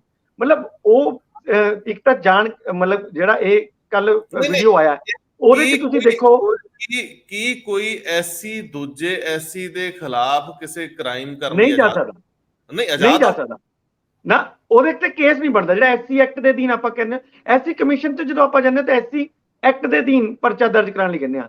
ਜਿੱਥੇ ਤੱਕ ਅੱਛਾ। ਮੈਨੂੰ ਪਤਾ ਹੈ ਐਸਸੀ ਦੇ ਅਗੇਂਸਟ ਪਰਚਾ ਨਹੀਂ ਕਰਵਾ ਸਕਦਾ। ਸੋ ਇਹ ਮੈਂ ਜਿਹੜਾ ਕਹਿ ਰਿਹਾ ਵੀ ਜੇ ਕੇਸ ਬਣੂਗਾ ਤਾਂ ਪੁਲਿਸ ਦਾ ਹੀ ਬਣੂਗਾ ਕਿ ਹਾਂ ਇਹ ਕੁਕਰਮ ਹੋਇਆ। ਇੰਦਰਪ੍ਰੀਤ ਜੀ, ਐਸਸੀ ਐਕਟ ਦੇ ਤਹਿਤ ਨਹੀਂ ਇਹ ਮਾਮਲਾ, ਮੈਂ ਮੰਨ ਲੈਣਾ, ਪਰ ਇੱਕ ਨਾਬਾਲਗ ਲੜਕਾ ਜਦੋਂ ਨਾਬਾਲਗ ਉਦੋਂ ਜਦੋਂ ਉਹਦੇ ਨਾਲ ਇਹ ਕੁਕਰਮ ਪਹਿਲੀ ਵਾਰੀ ਹੋਇਆ, ਇੱਕ ਨਾਬਾਲਗ ਲੜਕਾ ਜਿਹੜਾ ਐਸਸੀ ਆ ਉਹ ਆਪਣੀ ਕਿਸੇ ਜਿਹੜੀ ਰਿਜ਼ਰਵ ਕੈਟਾਗਰੀ ਨਾਲ ਕਿਸੇ ਆਪੱਤੀਜਨਕ ਸ਼ਬਦਾਂ ਨਾਲ ਕਿਤੇ ਐਜ ਐਸਸੀ ਜਾਤੀ ਹੋਣ ਨਾਲ ਉਧਰ ਨਹੀਂ ਜਾ ਰਿਹਾ, ਉਹ ਤਾਂ ਐਸਸੀ ਕਮਿਸ਼ਨ ਕੋਲ ਜਾ ਰਿਹਾ ਕਿ ਉਹਦੇ ਨਾਲ ਜ਼ਿਆਦਤੀ ਹੋਈ ਆ। ਤੁਹਾਨੂੰ ਲੱਗਦਾ ਕਿ ਇਹਦੇ 'ਚ ਉਹ ਪਰਚਾ ਕਰਵਾਉਣ ਦੀ ਹੈਸੀਅਤ ਤਾਂ ਰੱਖਦੇ ਹੋ, ਪ੍ਰੈਸ਼ਰ ਤਾਂ ਬਣਦਾ ਹੈ ਕਿ ਨਹੀਂ? ਹਾਂ, ਮੈਂ ਉਹੀ ਗੱਲ ਕਹਿ ਰਿਹਾ ਕਿ ਐਸਸੀ ਕਮਿਸ਼ਨ ਜਿਹੜਾ ਹੈਗਾ ਉਹਨੇ ਇਸੇ ਕਰਕੇ ਹੀ ਕੱਲ ਡੀਜੀਪੀ ਤੇ ਚੀਫ ਸੈਕਟਰੀ ਨੂੰ ਜਿਹੜਾ ਲਿਖਿਆ ਹੈਗਾ ਉਹ ਇਹੀ ਲਿਖਿਆ ਹੈ ਕਿ ਇਹਦੇ ਖਿਲਾਫ ਪਰਚਾ ਕੀ ਕੀਤਾ ਹੈ ਜਾਂ ਰਿਪੋਰਟ ਕਰੋ ਸਾਨੂੰ ਕਿ ਕੀ ਕੀਤਾ ਹੈ, ਕਾਰਵਾਈ ਕੀ ਕੀਤੀ ਹੈ, ਤੇ ਨਾਲ ਦੀ ਨਾਲ ਇਹਨੂੰ ਸੁਰੱਖਿਆ ਵੀ ਦਿਓ। ਕਿਉਂਕਿ ਉਹਨੇ ਕਿਹਾ, ਤੁਸੀਂ ਦੇਖਿਓ ਸ਼ਿਕਾਇਤ ਅਗਰ ਤੁਸੀਂ ਪੜ੍ਹੋ ਉਹਦੇ ਚ ਕਿਹਾ ਕਿ ਮੈਂ ਬਹੁਤ ਡਰਿਆ ਹੋਇਆ ਤੇ ਮੈਨੂੰ ਮੈਂ ਇਸੇ ਕਰਕੇ ਇੱਥੇ ਆਇਆ, ਉੱਥੇ ਤਾਂ ਮੰਤਰੀ ਸਾਹਿਬ ਦੀ ਆਪਣੀ ਸਰਕਾਰ ਹੈ, ਇਸ ਕਰਕੇ ਮੇਰਾ ਕੁਝ ਹੋਏ ਮੈਨੂੰ ਮਾਰ ਦੇਣਗੇ ਜਾਂ ਕੁਝ ਵੀ ਇਸ ਤਰ੍ਹਾਂ ਦੀਆਂ ਚੀਜ਼ਾਂ ਕੀਤੀਆਂ। ਪਰ ਜਿਹੜੀ ਉਹਨਾਂ ਨੇ ਗੱਲ ਇਸੇ ਕਰਕੇ ਐਸਸੀ ਕਮਿਸ਼ਨ ਨੇ ਕੀਤੀ ਹੈ, ਜਿਹੜੀ ਰਿਪੋਰਟ ਮੰਗੀ ਹੈ ਉਹ ਸ਼ਾਇਦ ਅੱਜ ਤੱਕ ਉਹਨਾਂ ਨੇ 24 ਘੰਟੇ ਤੱਕ ਮੰਗੀ ਸੀ, ਅੱਜ ਦੇਣੀ ਪੈਗੀ। ਈਮੇਲ ਰਾਹੀਂ ਉਹਨਾਂ ਨੇ ਕਿਹਾ ਸਾਨੂੰ ਭੇਜ ਦਿਓ ਕਿ ਕੀ ਕਾਰਵਾਈ ਕੀਤੀ ਹੈ। ਇੱਕ ਜਿਹੜੀ ਫੋਰੈਂਸਿਕ ਜਾਂਚ ਹੋ ਰਹੀ ਹੈ ਉਹਦੀ ਵੀ ਰਿਪੋਰਟ ਸ਼ਾਇਦ ਗਵਰਨਰ ਸਾਹਿਬ ਕੋਲੇ ਪਹੁੰਚ ਗਈ ਹੈ, ਜਿਹਦੇ ਚ ਉਹਨਾਂ ਨੇ ਕਿਹਾ ਹੈ, ਅੱਜ ਤੱਕ ਮੇਰੇ ਕੋਲ ਇਹ ਰਿਪੋਰਟ ਨਹੀਂ ਆਈ ਲੇਕਿਨ ਮੈਨੂੰ ਸੋਰਸਸ ਨੇ ਮੇਰੇ ਦੱਸਿਆ ਹੈ ਕਿ ਉਸ ਰਿਪੋਰਟ ਦੇ ਵਿੱਚ ਵੀ ਜਿਹੜਾ ਫੋਰੈਂਸਿਕ ਨੇ ਕਿਹਾ ਕਿ ਜਿਹੜੀ ਵੀਡੀਓ ਹੈ ਉਹ ਠੀਕ ਹੈ, ਉਹ ਫੈਬਰੀਕੇਟਡ ਨਹੀਂ ਹੈ। ਤਾਂ ਇਟ ਮੀਨਸ ਕਿ ਰਿਪੋਰਟ ਜੇ ਅਗਰ ਉਹ ਵੀਡੀਓਜ਼ ਠੀਕ ਨੇ ਤਾਂ ਫਿਰ ਹੁਣ ਸਰਕਾਰ ਮੰਤਰੀ ਦੇ ਖਿਲਾਫ ਕੀ ਐਕਸ਼ਨ ਲੈਂਦੀ ਹੈ ਇਹਦੇ ਉੱਤੇ ਆ। ਦੂਸਰਾ ਇਹਦੇ ਚ ਇੱਕ ਨੁਕਤਾ ਸਿਰਫ ਇਹ ਹੈ ਕਿ ਜਿਹੜੀ ਇਹ ਗੱਲ ਹੈ ਉਹ ਹੈਗੀ ਹੈ ਬਹੁਤ ਪੁਰਾਣੀ, 2013 ਦੇ ਆਸ-ਪਾਸ ਦੀ। ਉਹ ਕਹਿ ਰਿਹਾ ਕਿ ਮੇਰੀ ਮੁਲਾਕਾਤ ਹੋਈ ਤੇ ਮੈਨੂੰ ਨੌਕਰੀ ਦਾ ਝਾਂਸਾ ਦਿੱਤਾ ਗਿਆ। ਇਹ ਇੱਕ ਨਵਾਂ ਸ਼ਬਦ ਮੈਨੂੰ ਲੱਗਦਾ ਜਿਹੜਾ ਤੁਸੀਂ ਕਹਿ ਰਹੇ ਹੋ ਨਾ ਕਿ ਵੀਡੀਓ, ਸ਼ਾਇਦ ਭਾਸਕਰ ਸਾਹਿਬ ਕਹਿ ਰਹੇ ਸੀ ਕਿ ਵੀਡੀਓ ਬਣਾਉਂਦੇ ਹੋਏ ਕੋਈ ਡਿਕਟੇਟ ਕਰਦਾ ਨਜ਼ਰ ਆ ਰਿਹਾ, ਤਾਂ ਇਹ ਜਿਹੜਾ ਪਵਾਇਆ ਗਿਆ ਹੈ ਕਿ ਉਹ ਨੌਕਰੀ ਦਾ ਝਾਂਸਾ ਦੇ ਕੇ ਇਹ ਕੰਮ ਕਰਾਇਆ, ਤਾਂ ਮੇਰਾ ਖਿਆਲ ਹੈ ਕਿ ਇਹ ਸ਼ਾਇਦ ਨਹੀਂ ਬਣੇਗਾ। ਕਿਉਂਕਿ ਖੁਦ ਜਿਹੜੇ ਲਾਲਚੰਦ ਕਟਾਰੂ ਚੱਕ ਹੈਗੇ ਹੈ ਉਹ 2021 ਤੱਕ ਆਪ ਹੀ ਕੁਝ ਹੈ ਨਹੀਂ ਸੀਗੇ, ਜਦੋਂ ਕਿ ਉਹ ਕਹਿ ਰਹੇ ਕਿ ਲਾਸਟ ਵੀਡੀਓ ਜਿਹੜਾ ਹੈਗਾ ਮੇਰੀ ਲਾਸਟ ਮੁਲਾਕਾਤ ਹੈ ਉਹ 2021 ਦੀ ਦੀਵਾਲੀ ਨੂੰ ਹੋਈ ਹੈ। ਇਟ ਮੀਨਸ ਉਦੋਂ ਤੱਕ ਤਾਂ ਉਹ ਖੁਦ ਹੀ ਇਹ ਜੀ ਸਥਿਤੀ 'ਚ ਨਹੀਂ ਸੀ ਵੀ ਉਹ ਕਿਸੇ ਨੂੰ ਨੌਕਰੀ ਦਵਾ ਸਕਣ ਜਾਂ ਕੁਝ ਹੋਰ ਫਾਇਦਾ ਦੇ ਸਕਣ। ਤਾਂ ਮੈਨੂੰ ਥੋੜਾ ਜਿਹਾ ਇੱਥੇ ਜਿਹੜਾ ਝੋਲ ਜਿਹਾ ਲੱਗਦਾ ਹੈ। ਇਹ ਜਾਂਚ ਦਾ ਵਿਸ਼ਾ ਹੈ ਪਰ ਨਿਰਪੱਖ ਜਾਂਚ ਹੋਏਗੀ, ਮੈਨੂੰ ਇਹਦੇ ਤੇ ਵੀ ਥੋੜਾ ਸ਼ੱਕ ਹੈ ਕਿਉਂਕਿ ਇੱਥੇ ਸਰਕਾਰ ਉਹਨਾਂ ਦੀ ਹੈ ਤੇ ਮੰਤਰੀ ਦੇ ਖਿਲਾਫ ਐਕਸ਼ਨ ਲੈਣਾ ਬਹੁਤ ਔਖਾ ਹੁੰਦਾ ਹੈ। ਭਾਸਕਰ ਸਾਹਿਬ ਵੱਲ ਚੱਲਦੇ ਆ। ਭਾਸਕਰ ਸਾਹਿਬ ਨੇ ਕੁਝ ਕਹਿਣਾ, ਪਰ ਮੈਂ ਇਹਦੇ ਚ ਇੱਕ ਲਾਈਨ ਕਵਾਂ ਤੁਹਾਨੂੰ ਕਿ ਉਹ ਲੜਕਾ ਕਹਿ ਰਿਹਾ ਕਿ ਉਦੋਂ ਇਹ ਸਰਪੰਚ ਹੁੰਦੇ ਸੀ, ਉਦੋਂ ਇਹ ਕਾਮਰੇਡ ਪਾਰਟੀ ਨਾਲ ਹੁੰਦੇ ਸੀ। ਦੇਖੋ, ਨੌਕਰੀਆਂ ਦਿਵਾਉਣ ਦੀ ਹੈਸੀਅਤ ਹੋਣਾ ਜਾਂ ਨਾ ਹੋਣਾ, ਆਪਣੀ ਕਲਮ ਨਾਲ ਨੌਕਰੀ ਦੇ ਸਕਣੀ ਜਾਂ ਨਾ ਦੇ ਸਕਣੀ ਅਲੱਗ ਗੱਲ ਆ। ਪਰ ਪੰਜਾਬ ਦੇ ਵਿੱਚ ਐਸੇ ਬਹੁਤ ਸਕੈਂਡਲ ਆ ਜਿੱਥੇ ਕੋਈ ਸਰਪੰਚ ਜਾਂ ਬਾਕੀ ਇੰਨੇ ਕੁ ਤਾਂ ਲੋਕਾਂ ਨੂੰ ਲਾਰੇ ਲੱਪੇ ਲਾ ਹੀ ਦਿੰਦੇ ਕਿ ਬੜੀ ਸਾਂਝ ਆਪਣੀ ਉੱਤੇ ਤੱਕ ਕਰਾ ਲਾਂਗੇ ਤੇਰਾ ਕੰਮ। ਗੱਲ ਇੰਦਰਪ੍ਰੀਤ ਜੀ ਇਹ ਨਹੀਂ ਕਿ ਹੈਸੀਅਤ ਕੀ ਹੈ, ਗੱਲ ਤਾਂ ਇਹ ਹੈ ਕਿ ਕਿਸੇ ਸਮੇਂ ਤੁਸੀਂ ਨਾਬਾਲਗ ਬੱਚੇ ਨੂੰ ਕਿਸ ਤਰੀਕੇ ਨਾਲ ਲਿਓਰ ਕਰਦੇ ਹੋ, ਇਹ ਸਵਾਲ ਜ਼ਿਆਦਾ ਵੱਡਾ ਹੈ। ਦੂਜੀ ਗੱਲ, ਜਿਹੜੀ ਗੱਲ ਤੁਸੀਂ ਕਹਿ ਰਹੇ ਹੋ ਕਿ ਬਹੁਤਾ ਕੁਝ ਨਹੀਂ ਹੋਣਾ, ਮੈਨੂੰ ਇੰਝ ਲੱਗਦਾ ਹੈ ਕਿ ਲੜਾਈ ਸਿਰਫ ਮੰਤਰੀ ਦੇ ਅਹੁਦੇ ਤੋਂ ਹਟਣ ਤੱਕ ਹੈ। ਬਾਅਦ ਦੇ ਵਿੱਚ ਇਹੋ ਜਿਹੇ ਕੇਸ ਰੋਲ ਰਾਲੀ ਜਾਂਦੇ ਕੋਈ ਕਿ ਤੁਹਾਡੀ ਦਿਲਚਸਪੀ ਹੋਊਗੀ ਇਹਨੂੰ ਸੁਰਖੀ ਬਣਾਉਣ ਚ, ਕਿਸੇ ਅਖਬਾਰ ਦੀ ਹੋਊਗੀ ਵੀ ਇਹਨੂੰ ਦੂਜੇ ਪੇਜ 'ਚ ਤੀਜੇ ਤੇ ਵੀ ਲੈ ਜੇ, ਇਹ ਤਾਂ ਫਿਰ ਲੋਕਲ ਪੇਜਾਂ ਤੇ ਜਾਂਦੀ ਹੁੰਦੀ ਖਬਰ। ਹਾਂ, ਜਦ ਤੱਕ ਉਹ ਮੰਤਰੀ ਹੈ ਉਦੋਂ ਤੱਕ ਹੀ ਇਹ ਕੇਸ ਹੈ। ਹਾਂ, ਇਹ ਸਭ ਤੋਂ ਵੱਡੀ ਗੱਲ ਹੈਗੀ ਹੈ ਇਸ ਕੇਸ ਦੇ ਵਿੱਚ 2013 ਤੋਂ ਇਹ ਗੱਲ ਚੱਲ ਰਹੀ ਹੈ ਕਿ ਫੇਸਬੁੱਕ ਫਰੈਂਡ ਉਹ ਕੇਸ਼ਵ ਨਾਮ ਦਾ ਯੁਵਕ ਬਣਿਆ ਔਰ ਉਸ ਤੋਂ ਬਾਅਦ ਇਹ ਸਭ ਕੁਝ ਹੋਇਆ। ਉਹ ਦੀਵਾਲੀ ਦਾ ਜ਼ਿਕਰ ਕਰਦਾ, ਉਹ ਕਿਹੜੀ ਦੀਵਾਲੀ? ਮੰਤਰੀ ਬਣਨ ਤੋਂ ਬਾਅਦ ਦੀ ਦੀਵਾਲੀ। ਯਾਨੀ ਅਗਰ ਇਹ ਕੇਸ 2013 ਤੋਂ ਸ਼ੁਰੂ ਹੋਇਆ ਸੀਗਾ ਤੇ 2022 ਦੀ ਦੀਵਾਲੀ ਪਹਿਲੀ ਮੰਤਰੀ ਬਣਨ ਤੋਂ ਬਾਅਦ ਕਟਾਰੂ ਚੱਕ ਉਹਨਾਂ ਦੀ ਆਈ ਹੈ 2021 ਦੀ ਦੀਵਾਲੀ ਪਹਿਲੀ ਮੰਤਰੀ ਬਣਨ ਤੋਂ ਬਾਅਦ ਆਈ ਹੈ। ਹੁਣ ਐਨੇ ਟਾਈਮ ਤੱਕ ਇਹ ਕੰਮ ਚੱਲ ਹੀ ਰਿਹਾ ਸੀਗਾ।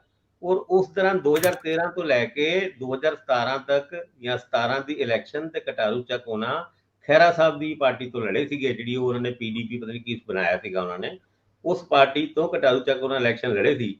ਤੇ ਇਹ ਗੱਲ ਪਿੱਛੇ ਦੀ ਤਰਫ ਜਾਏ ਤੇ ਐਦਾਂ ਵੀ ਜਾ ਸਕਦੀ ਹੈ। ਹੁਣ ਇਸ ਮੁੱਦੇ ਦੇ ਉੱਤੇ ਵੱਖ-ਵੱਖ ਪਾਰਟੀਆਂ ਦਾ ਰਿਐਕਸ਼ਨ ਦੇਖੋ।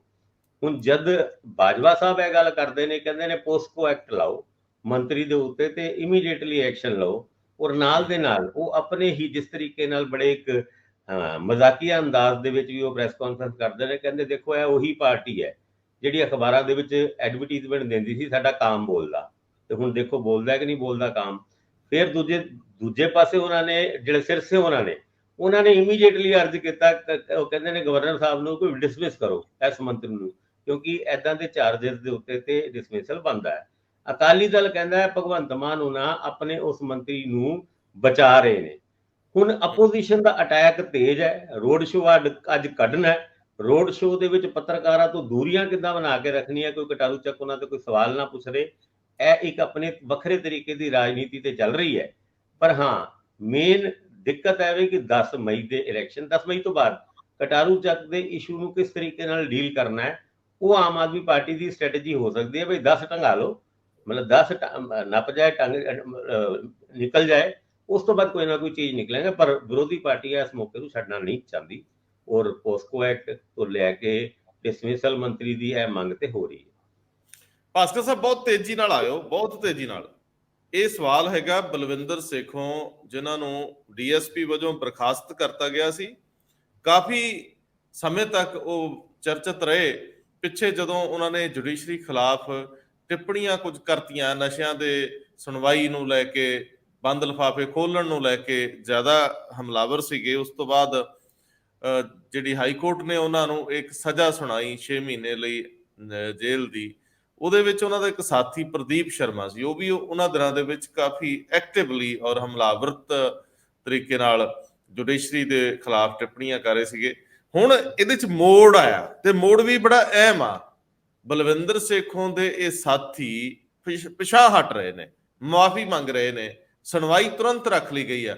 ਜਿਸ ਤਰੀਕੇ ਨਾਲ ਬਲਵਿੰਦਰ ਸੇਖੋਂ ਉਹਨਾਂ ਨੇ ਅਦਾਲਤ ਦੇ ਖਿਲਾਫ, ਜੱਜਾਂ ਦੇ ਖਿਲਾਫ ਇੱਕ ਕੈਂਪੇਨ ਸ਼ੁਰੂ ਕੀਤੀ ਸੀ, ਉਹ ਵੀ ਖਾਸ ਕਰਕੇ ਹਾਈ ਕੋਰਟ ਦੇ ਵਿੱਚ ਡਰੱਗ ਦੇ ਮਾਮਲਿਆਂ ਦੇ 3 ਬੰਦ ਲਿਫਾਫਿਆਂ ਨੂੰ ਲੈ ਕੇ, ਔਰ ਕਾਫੀ ਕੁਝ ਜ਼ਿਆਦਾ ਵੀ ਹੋ ਗਿਆ ਸੀਗਾ। ਜਿਹੜਾ GS ਸੰਧੇਵਾਲੀਆ ਸਾਹਿਬ ਜੱਜ ਸਾਹਿਬ ਨੇ, ਉਹਨਾਂ ਨੇ ਉਹਨੂੰ ਪਰਸਨਲੀ ਤੌਰ ਤੇ ਵੀ ਲਿੱਤਾ ਸੀ ਤੇ ਅਦਾਲਤ ਦੀ ਅਮਾਨਤ ਦੇ ਤੌਰ ਤੇ ਵੀ ਲਿੱਤਾ ਸੀਗਾ। ਤੁਹਾਨੂੰ ਯਾਦ ਹੋਏਗਾ ਜਦ ਇਹ ਸੁਣਵਾਈ ਚੱਲ ਰਹੀ ਸੀ, ਜਦ ਆਰਡਰ ਦਿੱਤੇ ਗਏ ਸੀਗੇ ਕਿ ਬਲਵਿੰਦਰ ਸਿੰਘ ਸੇਖੋਂ ਤੇ ਪ੍ਰਦੀਪ ਸ਼ਰਮਾ ਉਹਨਾਂ ਨੂੰ ਕੋਰਟ 'ਚ ਪੇਸ਼ ਕੀਤਾ ਜਾਏ, ਉਸ ਟਾਈਮ ਵੀ ਜੱਜ ਸਾਹਿਬਾਨ ਨੇ ਕਿਹਾ ਸੀਗਾ ਵੀ ਤੁਸੀਂ ਆਪਣੇ ਕਿੱਤੇ ਤੇ ਕੋਈ ਤੁਹਾਨੂੰ ਪਛਤਾਵਾ ਹੈਗਾ, ਕੋਈ ਮਾਫੀ ਮੰਗਣਾ ਚਾਹੁੰਦੇ ਹੋ। ਉਸ ਟਾਈਮ ਇਹ ਮਾਫੀ ਨਹੀਂ ਮੰਗੀ ਗਈ ਸੀ ਤੇ 6 ਮਹੀਨੇ ਸਿੱਧੇ ਜੇਲ੍ਹ ਦੇ ਆਰਡਰ ਹੋ ਗਏ ਸੀਗੇ। ਹੁਣ ਪ੍ਰਦੀਪ ਸ਼ਰਮਾ, ਜੋ ਮੈਨੂੰ ਲੱਗਦਾ ਹੈ ਕਿ ਬਲਵਿੰਦਰ ਸੇਖੋਂ ਉਹਨਾਂ ਤੋਂ ਵੀ ਜ਼ਿਆਦਾ ਵੋਕਲ ਸੀਗੇ ਇਹਨਾਂ ਮੁੱਦਿਆਂ ਦੇ ਉੱਤੇ, ਔਰ ਕਈ ਵਾਰ ਆਪਣੇ ਬਿਆਨਾਂ ਦੇ ਵਿੱਚ ਕੁਝ ਪਰਸਨਲ ਬਿਆਨ ਵੀ ਜੱਜਾਂ ਦੇ ਖਿਲਾਫ ਉਹ ਦਿੰਦੇ ਸੀਗੇ। ਉਹਨਾਂ ਦੇ ਬੇਟੇ ਚੰਦਨ ਸ਼ਰਮਾ ਉਹਨਾਂ ਨੇ ਇੱਕ ਐਫੀਡੈਵਿਟ ਕੋਰਟ ਦੇ ਵਿੱਚ ਦਿੱਤਾ, ਹਾਈ ਕੋਰਟ ਦੇ ਵਿੱਚ ਦਿੱਤਾ ਹੈ ਕਿ ਮੇਰੇ ਪਿਤਾ ਨੂੰ ਮਾਫੀ ਦਿੱਤੀ ਜਾਏ, ਔਰ ਉਹਨਾਂ ਬਿਆਨਾਂ ਦੇ ਵਿੱਚ ਉਹ ਇਮੋਸ਼ਨਲ ਹੋ ਕੇ ਏਦਾਂ ਦੇ ਬਿਆਨ ਦੇ ਗਏ ਸੀਗੇ। ਹੁਣ ਇਸ ਮੁੱਦੇ ਦੇ ਉੱਤੇ ਅਦਾਲਤ ਨੇ ਵੀ ਇੱਕ ਰੁਖ ਠੀਕ ਠਾਕ ਜਿਹਾ, ਇੱਕ ਨਾਰਮਲ ਜਿਹਾ ਰੁਖ ਲਿਆ। ਮਈ 10 ਨੂੰ ਵੀਡੀਓ ਕਾਨਫਰੰਸਿੰਗ ਦੇ ਰਾਹੀਂ ਪ੍ਰਦੀਪ ਸ਼ਰਮਾ ਨੂੰ ਪੇਸ਼ ਹੋਣ ਦੇ ਵਾਸਤੇ ਕਿਹਾ ਗਿਆ, ਔਰ ਪ੍ਰਦੀਪ ਸ਼ਰਮਾ ਉਸ ਵੀਡੀਓ ਕਾਨਫਰੰਸਿੰਗ ਦੇ ਰਾਹੀਂ ਅਗਰ ਉਹ ਮਾਫੀ ਮੰਗ ਲੈਂਦੇ ਨੇ ਕਿ ਮੇਰੇ ਤੋਂ ਗਲਤੀ ਹੋਈ, ਮੈਨੂੰ ਮਾਫ ਕਰ ਦਿੱਤਾ ਜਾਏ, ਤੇ ਉਹਨਾਂ ਦੀ ਜੇਲ੍ਹ ਤੋਂ ਬਾਹਰ ਆਉਣ ਦੀ ਇੱਕ ਕਵਾਇਦ ਸ਼ੁਰੂ ਹੋ ਸਕਦੀ ਹੈ। ਹੁਣ ਬਲਵਿੰਦਰ ਸਿੰਘ ਸੇਖੋਂ ਉਹਨਾਂ ਦਾ ਵੀ ਇਹੀ ਸਟੈਂਡ ਹੈ, ਉਹ ਵੀ ਮਾਫੀ ਮੰਗਣ ਦੇ ਮੂਡ ਦੇ ਵਿੱਚ ਹੈਗੇ ਨੇ, ਕਿਉਂਕਿ ਐਸ ਚੰਦਨ ਸ਼ਰਮਾ ਉਹਨਾਂ ਦੀ ਪਲੀ ਦੇ ਵਿੱਚ ਬਲਵਿੰਦਰ ਸਿੰਘ ਸੇਖੋਂ ਉਹਨਾਂ ਦਾ ਕੋਈ ਜ਼ਿਕਰ ਨਹੀਂ ਹੈ। ਬਲਵਿੰਦਰ ਸਿੰਘ ਸੇਖੋਂ ਉਹਨਾਂ ਦੀ ਪਤਨੀ ਬੇਟੀ, ਉਹ ਬਾਹਰੋਂ ਆ ਕੇ ਉਹਨਾਂ ਦੇ ਮੁੱਦੇ ਨੂੰ, ਉਹਨਾਂ ਦੇ ਕੇਸ ਨੂੰ ਅੱਗੇ ਲੈ ਜਾਣ ਦੀ ਗੱਲ ਤੇ ਕਰ ਰਹੀ ਸੀ।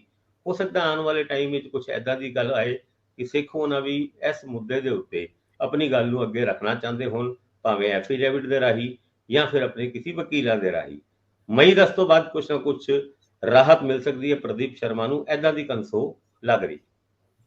ਲੱਗਦਾ ਨਹੀਂ ਕਿ ਅਜੇ ਫਿਲਹਾਲ ਇਸ ਤਰ੍ਹਾਂ ਦੀ ਬਲਵਿੰਦਰ ਸੇਖੋਂ ਵੱਲੋਂ ਕੁਝ ਵੀ ਮੂਵ ਹੈਗੀ ਹੈ, ਉਹਨਾਂ ਵੱਲੋਂ ਕਿਤੇ ਵੀ ਇਸ ਤਰ੍ਹਾਂ ਦੀ ਕੋਈ ਅਰਜੀ, ਕੋਈ, ਕਿਉਂਕਿ ਪਿਛਲੇ ਦਿਨਾਂ ਦੇ ਵਿੱਚ ਉਹਨਾਂ ਨੂੰ ਰਿਮਾਂਡ ਤੇ ਲਿਆ ਗਿਆ ਸੀ ਲੁਧਿਆਣੇ ਕੋਰਟ ਕੰਪਲੈਕਸ ਦੇ ਵਿੱਚ ਟਿੱਪਣੀਆਂ ਕਰਨ ਦੇ ਨਜ਼ਰੀਏ ਤੋਂ, ਕਿਉਂਕਿ ਜਦੋਂ ਜੱਜਮੈਂਟ ਆਉਂਦੀ ਹੈ, ਜਦੋਂ ਕੁਝ ਫੈਸਲਾ ਸੁਣਾਇਆ ਜਾਂਦਾ, ਉਦੋਂ ਨਾਲ ਹੀ ਲੁਧਿਆਣਾ ਕਮਿਸ਼ਨਰੇਟ ਨੂੰ ਔਰ ਕਾਫੀ ਹੋਰ ਅਦਾਰਿਆਂ ਨੂੰ ਵੀ ਪੁੱਛਿਆ ਗਿਆ ਸੀ ਕਿ ਤੁਸੀਂ ਕੀ ਕਰ ਰਹੇ ਸੀ ਜਦੋਂ ਇਸ ਤਰ੍ਹਾਂ ਦੀਆਂ ਟਿੱਪਣੀਆਂ ਹੋ ਰਹੀਆਂ ਸੀਗੀਆਂ। ਸਵਾਲ ਇਸ ਗੱਲ ਦਾ ਹੈ ਕਿ ਕੀ ਬਲਵਿੰਦਰ ਸੇਖੋਂ ਵੀ ਇਹੀ ਰਾਹ ਅਖਤਿਆਰ ਕਰਦੇ ਜਾਂ ਨਹੀਂ ਕਰਦੇ, ਕਿਉਂਕਿ ਹੁਣ ਲਿਫਾਫੇ ਖੁੱਲ ਚੁੱਕੇ ਆ ਔਰ ਨਸ਼ਿਆਂ ਦੇ ਮਾਮਲੇ 'ਚ ਗੱਲ ਅੱਗੇ ਤੁਰੀ ਹੋਈ ਹੈ। ਹੁਣ ਇਸ ਮਾਮਲੇ ਨੂੰ ਕਿੱਦਾਂ ਨਜਿੱਠਿਆ ਜਾਂਦਾ, ਇਹ ਦੇਖਣ ਵਾਲੀ ਗੱਲ ਆ। ਜਲੰਧਰ ਦੀ ਇਲੈਕਸ਼ਨ ਦਾ ਜ਼ਿਕਰ ਅਸੀਂ ਛੇੜਨਾ ਸੀ, ਹੁਣ ਇਹਨੂੰ ਅਗਲੇ ਸੈਗਮੈਂਟ ਦੇ ਵਿੱਚ ਜ਼ਰੂਰ ਛੇੜਾਂਗੇ। ਅਸੀਂ ਕਾਫੀ ਅੱਗੇ ਲੰਘ ਗਏ ਆ ਔਰ ਇੰਦਰਪ੍ਰੀਤ ਜੀ ਨੇ ਅਜੇ ਦੋ ਹੱਥ ਕਰਨੇ ਆ ਕੁਝ ਖਬਰਾਂ ਨਾਲ, ਤੇ ਭਾਸਕਰ ਸਾਹਿਬ ਨੇ ਜਲੰਧਰ ਦੀ ਇਲੈਕਸ਼ਨ ਲੜਨ ਜਾਣਾ। ਅੱਜ ਉੱਥੇ ਰੋਡ ਸ਼ੋਅ ਕਾਫੀ ਨੇ, ਗਹਿਮਾ ਗਹਿਮੀ ਵਾਲਾ ਮਾਹੌਲ ਆ, ਤੇ ਇਹਨਾਂ ਨੂੰ ਮੇਲਾ ਵੇਖਣ ਦਈਏ। 3 ਦਿਨ ਤੱਕ ਤਾਂ ਮੇਲਾ ਲੁੱਟਿਆ ਪੁੱਟਿਆ ਜਾਣਾ, ਸੋ ਭਰਿਆ ਮੇਲਾ ਇਹ ਵੇਖ। ਹੁਣ ਬਹੁਤ ਮਿਹਰਬਾਨੀ, ਬਹੁਤ ਧੰਨਵਾਦ। ਥੈਂਕ ਯੂ ਜੀ, ਥੈਂਕ ਯੂ।